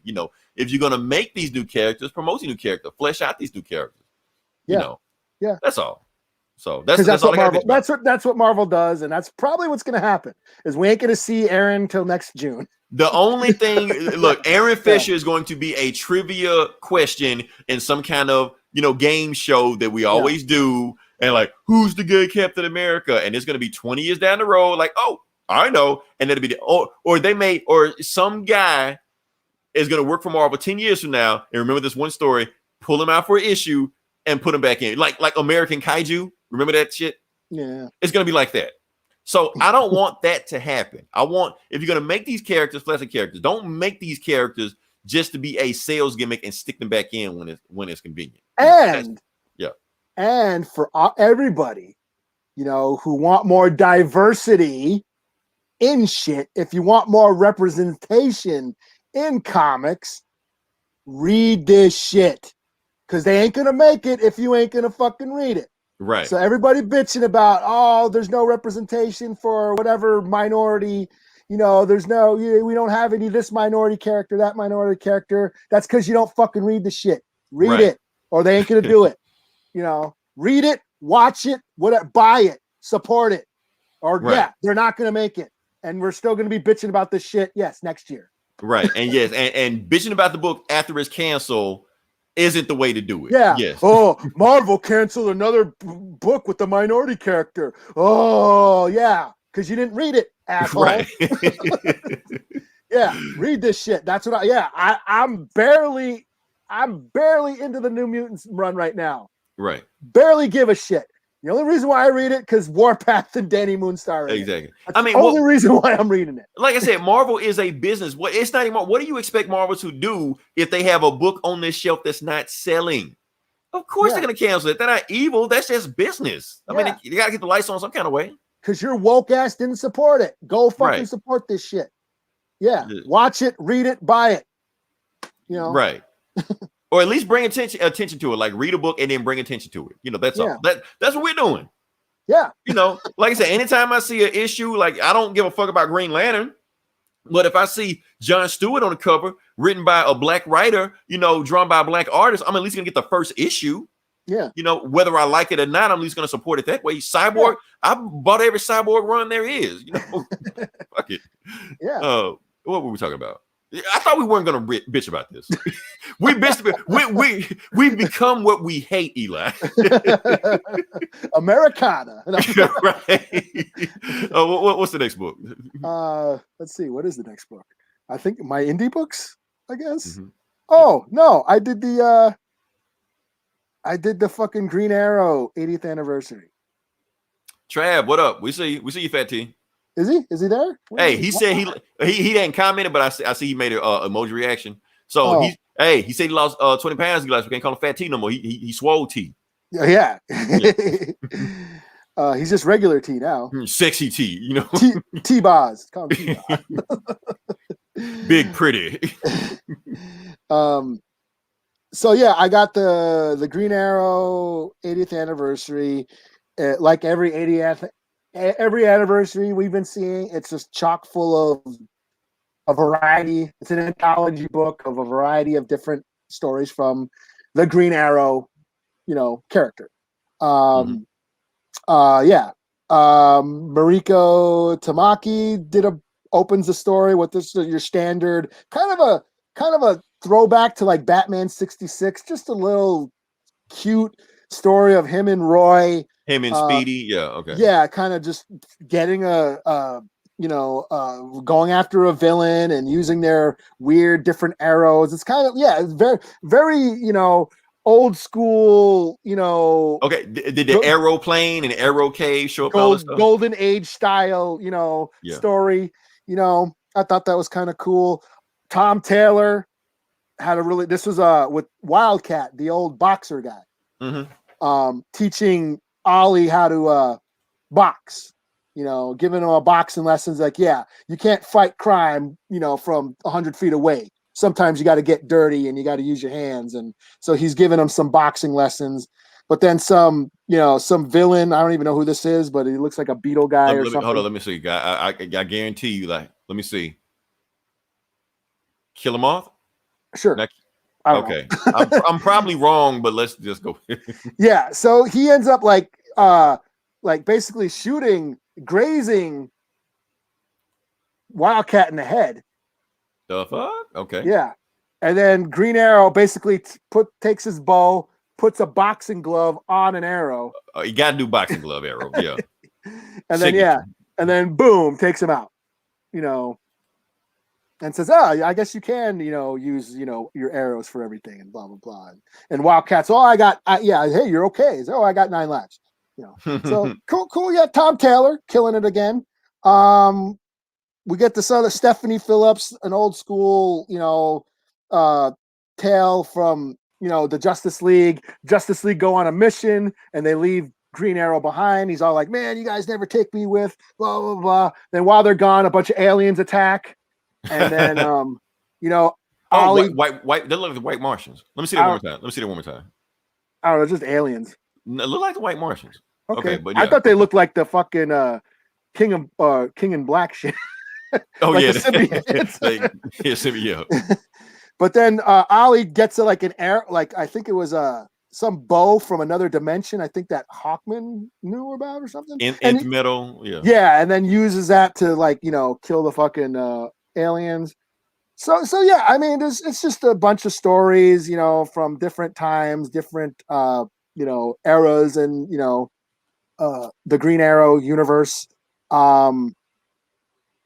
One I thought was really cool was what's his name? The Connor Hawk. There's a story with Connor Hawk. Is he black in that story? He's mixed, kind of biracial. Yeah. Here he is. I'm just gonna let you look at him. Okay. Okay. Yeah. I mean, he's not totally white. They normally make Connor a little tanner than what he normally is. Yeah, he does look a little. He's got the Arrow TV show. I think they just straight up made him black in that show. He's like, he's got a little bit of a complexion. Yeah. But it is written by Brandon Thomas, who I guess is writing the Hardware book coming up for Milestone. What? Really?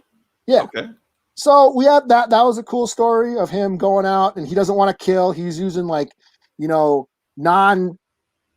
non-sharp arrowheads that are just, you know, they're still taking out and knocking out the villains, but they're not killing them. You know. Right. Then of course we have this book by what's this guy's name? The Grayson guy. Where's his name? What's his name? You lost me. Okay, Devin Grayson. Devin Gray. Never heard of him either. I guess he was in charge of the. He was he in the New 52 or something? Oh, he's a character. I thought he was a. I thought you were talking about a writer. Writer. Oh. He's a writer. He's a writer. Okay.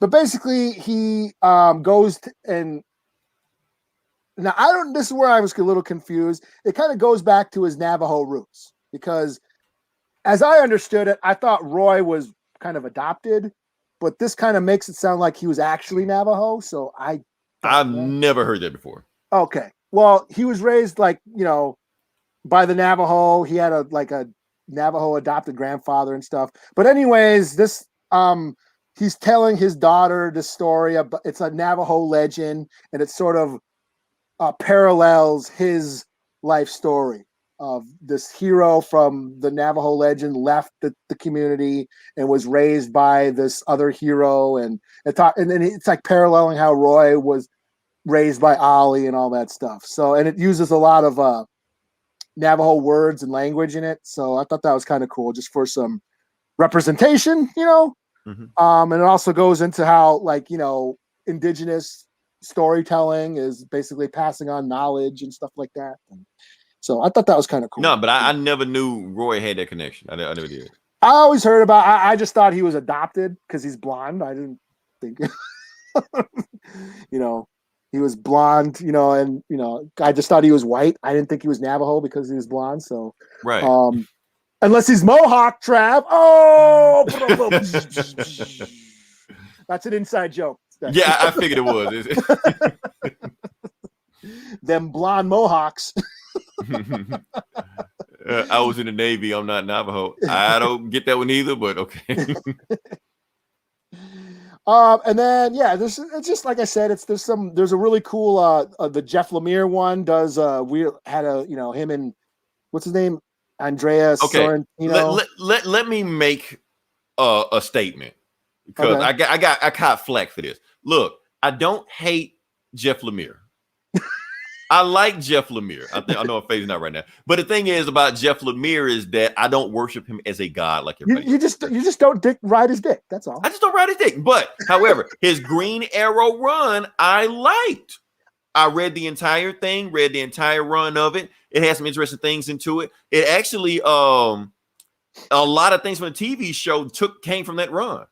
Mm-hmm. So yeah, I want to check it out. I think I read an issue or two, but I never completed it. I'll be honest with you. The Shang-Chi run we're reading right now, very similar. Mm-hmm. Very similar. And that's what I heard. I heard the story and stuff like that. Yeah. Yeah. So, but this was cool. I mean, popping up. Yeah. So this is Jeff Lemire and Andrea Sorrentino, Jordi Belair on the colors. So it's sort of like a very existential story about him kind of battling himself or something. Mm-hmm. I don't know. Cool art, and it sounds like it's Lemire, and I can see why everybody loves Lemire. Okay. But then, the last story written by Larry O'Neill, Denny O'Neill's son. Oh, okay. And it's not about Green Arrow. It's just all about Denny O'Neill's life and how he, came upon all the stuff that inspired him to write comics, how he got into comics. And if you look at, there's no words and there's no blow you up. Let me see. There's no word bubbles, but the word bubbles are images. So there he is reading a Superman comic, and there he is going off to war, and then of course, him, there he is writing Green Arrow, and it's just told in all these images, and But then the ending where he ends up passing away, I got a little misty. I gotta say, I thought it was really profound. And then all the DC heroes. Thank you, Fat T. You're right. We don't. But here, this last panel, all the heroes gather around his bed. Yeah, Superman, Batman, yeah. I thought that was because really, he wrote that yeah. Green Arrow, Green Lantern run around Yeah. the time. Joker's there because he pretty much reinvented Joker. Yeah, Ra's al Ghul, he created Ra's al Ghul. So. It even says that there's a here he is, like typing away, and then there's a Joker. Yeah, so yeah, he probably wrote the best Jokers that had five hands of what I can't remember the name of it, five deadly venoms or something. Yeah, and it just goes through. Yeah, like when superheroes get all popular, like later on in his life, that there he is, Batman's getting popular. Then later on in his life, he's older, and all the superheroes are popular, and he's all old and shit. and yeah, I thought that was really powerful. So yeah, this was cool. 4 out of 5. Cool. One reason I didn't get it because I know it's going to be on DC Universe after a while, so I just read the whole thing. Yeah, it'll be on there, so I'll check it out then. Shoot, what do we got next? Okay, so I ran out of books I wanted to do, but since we ran out of books I wanted to do, and I know my camera's messed up because I actually put that poster in front of the camera and it's throwing off my focus, but whatever. There we go. I'm back. Okay. I figured the post was going to throw stuff. Anyway, I'm back. So, Eli, I wanted to do a special book. Hold on. What do we got here? Yeah, that's really nice. I don't know if you're talking about the poster. Oh, he's talking about Denny O'Neil. Yeah, thanks for Denny O'Neil. So, Eli, I wanted to do a retro book. Okay. Just an issue, not a whole graphic novel, stuff like that. The book I wanted to do. Okay, so remember in 2021, everybody's newest favorite superhero is Invincible. Yeah, so I wanted to talk about Invincible. Just have one thing about it. Because Invincible actually appeared in a Marvel book one time. Oh, really? And he part of a Marvel book. Let me see if I can put that on there. So, yeah, and the book he appeared in was, where's that in?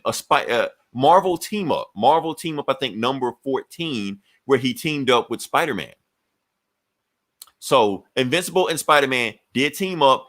It is canon to both Invincible's universe and the Marvel 616. It's canon in both of them because it's actually like a crossover event that happened in both of them. So I'm just going to start off the book and just go right into it with Marvel Team 14. And it's actually written by Robert Kirkman, same guy that created Invincible, same guy created Walking Dead. So we're just going to jump into it. And spoiler alert, this may be a spoiler for people that haven't seen anything past season 1 of Invincible. There's some storylines that go past season 1 that I think Robert Kirkman pretty much said will happen in the next issue. So yeah, let's get ahead and start it up. We got, let's see one more time. Uh-oh. Yeah, there we go. All right, so how the book starts off is, we got Spider-Man basically fighting Dr. Octopus, normal fight. But the thing is, Dr. Octopus is kicking his ass. Even though, and Spider-Man keep talking shit so much, Dr. Octopus just like, look, man, if I could kill you just to shut you up, it'd be worth it just for that. You know, Spider-Man just doing Spider-Man shit, just won't shut up. And then right before he's about to kill him, boom, Invincible gets shot out of a portal and lands right into Dr. Octopus. Now, for those who don't know what's been going on in Invincible's storyline around this time, it's because he was fighting a bad guy named Angstrom Levy. I won't spoil who he is. You will know in season 2. But anyway, he shoots him from dimension to dimension and shoots him in the 616. The reason he's doing it because he's trying to wear him down. So when he brings him back to the Invincible universe, he'll be soft enough that he can kill him. But anyway, he smacks Dad right into Dr. Octopus. And Spider-Man's just like, damn, I'm glad whoever that was saved me. I'm like, who is that? Was it Sentry? Was it Thor? Was it Nova? Was it Tony? It could have been Tony because that guy was way too fast. Whoever it was, he's like, "Hey Nova, you changed your outfit again?" You're like, "Man, why you wearing the Gambit headband? That shit went out of style in the '90s." You know, he's saying all this shit to Invincible. He's just like, "Oh, wait, what are you talking about?" You know, I just saw this guy with spider arms. I just took his ass down just in case. You know, he got in trouble. He like, "Those not spider arms. Those are octopus arms." You know, he like, "Okay, well, is he dangerous?" And Dr. Octopus stands up, "Am I dangerous? Who the hell are you talking about? You don't know who I am?" So Dr. Octopus throws him through a wall. And then when he gets snatched from the wall into another wall, He was like, damn, Nova's beating the shit out of this guy. And he was like, man, you didn't kill the guy, did he? You're like, but you said he had superpowers. Yeah, I mean, technically he does, but not like that. He's still like a regular dude, you know. They're like, well, yeah, my fault. I didn't mean to go that hard. And then Spider-Man's like, wait, are you crying? And the reason Invincible is crying is because, spoiler alert, when he got Angstrom Levy kidnapped his mom. And he threw him into another dimension, so he doesn't know what's going on with his mom right now, you know, with Debbie, you know. And then they just were like, is she okay? You're like, I think she is. Honestly, I don't even know, because he keeps having me pop up from dimension to dimension, so I haven't seen my mom, so I don't know what the hell is going on, you know. And then they just sit there and talk, and they basically tell him about everything. And basically Invincible catches Spider-Man up on his life. He was like, look, I was born with my powers, my dad trained me, technically I'm an alien. And Spider-Man like, okay, that's pretty cool. Dad superhero. Yeah, until my dad went fucking crazy, killed every superhero on my planet, said he never loved my mom, called my mom a pet, told me I had to join him or he was going to kill me, beat the shit out of me, and left. And Spider-Man like, the fuck? You know? Okay, he like, that's a wild-ass story, you know? He was like, and then they go back and forth, talk about each other and get to know each other. And basically Spider-Man just says, Spider-Man also says, with other stuff you're saying, he like, yeah, a lot of stuff you saying that happened in your stories kind of remind me of my life, but we're not going to get into all that, you know. And then he says, I'm Spider-Man, good to meet you. You're like, Spider-Man? What kind of name is Spider-Man? You're like, well, what's your name? Invincible. He's like, so what do you think? My name should be Webbing or something? I mean, Invincible is a dumbass name too. He's like, well, think about it. You got spider power, so you call yourself Spider-Man. That's like me, because I have superpowers, I call myself Superman. See how stupid that sounds? You're like, whatever. Look, we need to go find Dr. Octopus. We don't know where he is, so let's go to Avengers Tower. He's like, Avengers what? You're like, you don't know the Avengers? Like, you don't know the Fantastic Four, the X-Men, the Champions, Agents of S.H.I.E.L.D., none of that stuff? You're like, nah, I don't know any of that stuff. He's like, well, anyway, the Avengers are the best of the best superheroes. He's like, and they let you on the team? You're like, what the fuck that means? You know? So he goes there, he sees Aunt May and Mary Jane, and Invincible know who they are. He's like, oh, are they the Avengers? Like some old lady and some hot redhead? They're like, no, they're not the Avengers. That's my wife. And Invincible is just like, oh, good for you. I'm glad you hit the jackpot. He was like, well, thanks. My wife tells me all the time. He's like, wait a minute. You're not shocked that I'm married to such a hot supermodel redhead? You're like, nah, you in shape. You know, you got a good sense of humor. You're not ugly looking. So and it's not like you're a skinny nerd or anything like that. He was like, yeah, you know what? Invulnerable, you're my favorite superhero. Like, no, my name is Invincible. You know, and then he turns around, he sees the Avengers. He's like, nice shield, and he's just like, let me guess, if that guy's Spider-Man, then you must be Robot Man, Claw Man, Flag Man, Fabio Man, Batwoman, and Black Man. He's like, and Captain America's looking at Spider-Man like, why the hell? Who is this guy? Why is he here? And he's just like, yeah, only reason I brought him here because we had to go find Dr. Octopus and we didn't know where he was. So we figured one of you guys know. And Iron Man's just like, well, they said something about some guy with spider arms going somewhere down the harbor. So like, well, thanks. And they leave. And Spider-Man's just like, and Captain America like, you need our help? And you're like, nah, I can handle Dr. Octopus. Y'all just sit back and wait for some cosmic stuff, whatever.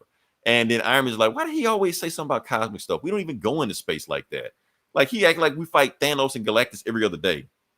Captain America's like, look, don't worry about Spider-Man. Let him do Spider-Man shit. You know, it seems like the Avengers don't even really like Spider-Man that much. But anyway, Invincible grabs Spider-Man. They fly to the harbor and they find Dr. Octopus, who's just tearing up shit because he wants Spider-Man and the new guy to show up again so he can kill him. You know, so they fight a little bit more. Invincible tackles him, but he didn't hit him too hard. But he realized that anytime he punches him, his arms protect him. So he ain't really even hurting Dr. Octopus. Dr. Octopus is just still going at him. And so eventually Invisible's like, look, I'm tired of this shit. I'm sick of this guy. This fight is over. So he just goes right at Dr. Octopus and just rips his metal arms off. Like piece by piece. Karate chops him, takes him a piece, and that's it. And he's done with it. He's like, okay, fight's over. Police go get him. So, and then the portal from Angstrom Levy shows up again. He's just like, look, I got to go do this thing. I got to go get Angstrom Levy and save my mom. And Spider-Man's like, wait a minute, I can help out. So he throws some web on his back, tries to go after him, but right when he goes after him, the portal closes and cuts off the web. And he's like, well, yeah, that would have been dumb for me to do that anyway. I would have trapped another dimension. that I wouldn't know how to get out of. So let me just go home to my hot wife and watch movies from Blockbuster. Because yes, Mary Jane rented a movie from Blockbuster. That's how old this comic is. So, and the story ends. That's it. So like I said, it was written by Robert Kirkman, actually written by the artist of the Invincible storyline at the time also. So it was a pretty cool story.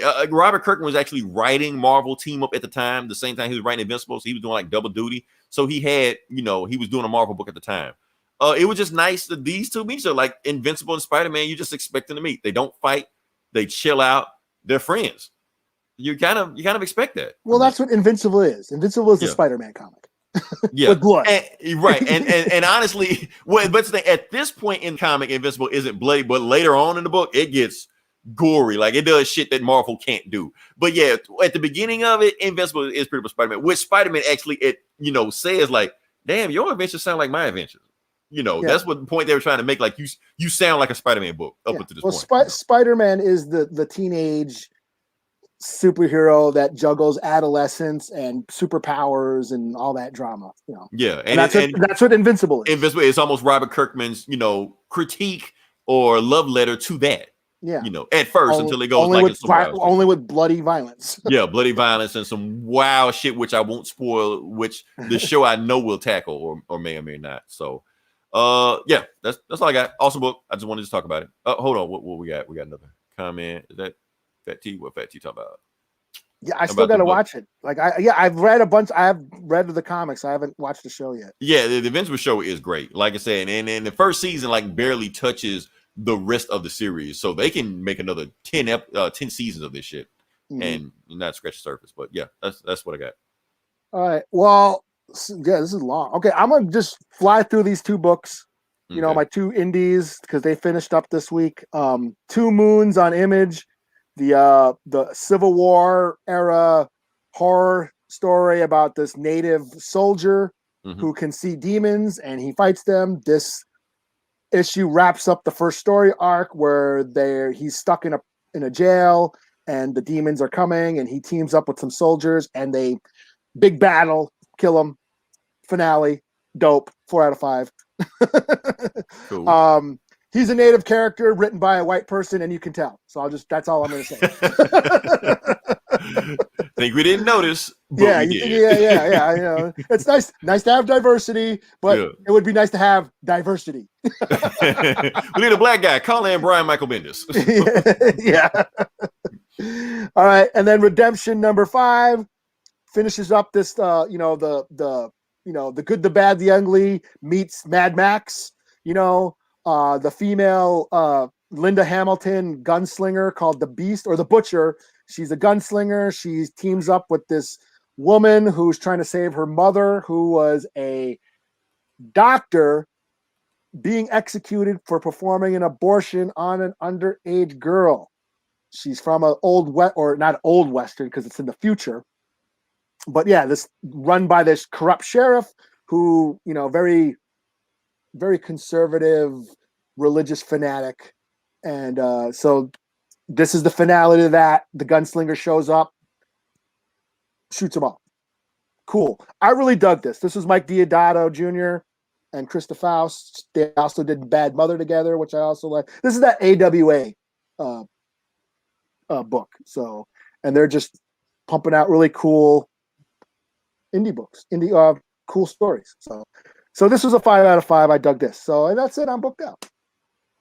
Cool. All right. Let me just go back to what Fat T was talking about. Haven't seen the show yet. Fat T, I will say this. This is my opinion, but I will say this. Out of all the comic book shows in 2021, Invincible, I feel like is the best. Out of all, you can name whatever show you want to name. Invincible was the best. Matt, not only was that, I went on Comixology, ordered the entire run, like 158 issues, something like that. Read the whole thing in 2 weeks. My opinion, probably, if not, it might be the best superhero comic ever written. Like I said, superhero. Yeah, superhero. I'm not talking about all this Jeff Lemire shit they got going on. Just superhero comic probably might be the best shit I've ever read. So that's me. So, like I said, Eli, I feel like we should do a Black Widow just only episode next week because the movie comes out. But we'll see. I want to gauge traffic on social media. If it's doing what Fast Fish do, like it's kind of there, but kind of trickles off, we'll just do a regular show. We'll just talk about it, just move on. But if it's like dominating, yeah, and I'll get some donuts. one way or another, somebody's eating some donuts. I'll eat donuts regardless. So whether no matter who loses, you win. So yeah. Oh man. So yeah, we will talk about next week. We don't know what we're gonna do, but we will figure it out. I think I will know by Thursday or Friday, or I'll just watch the movie and see what I got to say about it. If I have some stuff to pull from it, then we might do a whole show. Eli, if you come out saying the same shit Stephen Dorff said, we probably won't do it. Yeah, If the movie sucks and I don't want to spend an hour and a half, trying to talk about something I don't care about. Yeah. But if you walk out, Eli, and you say it's cinema, the shit, man. Yeah, if it's cinema, Eli, you have to agree. We got to talk about it. If you say it's cinema, if I say it's cinema, if you say it's cinema, you are obligated to talk about it. If I go see it in the theater, yes. If you go see it in the theater, because I know you're gonna sit at home on your ass and watch it on Disney Plus. I already know that. But if you go to the theater, no, if you see it on Disney Plus, you're like, oh shit, I should have seen this in the theater. No, I gotta see this in the theater. And you turn around and go to the theaters to see it. We gotta talk about it. All right. Yeah. Yeah. All right. So, like I said, definitely follows like, damn, it's a long ass show. Sorry, we didn't mean to run this long. This is an epic one, yeah, man. Yeah, that's what happened. We have nothing to talk about. We have everything to talk about. Yeah. So yeah, definitely like, share, subscribe. Until then, this is Leroy. This is Eli. And we will talk to you guys next week. Same bullet time, same bullet channel.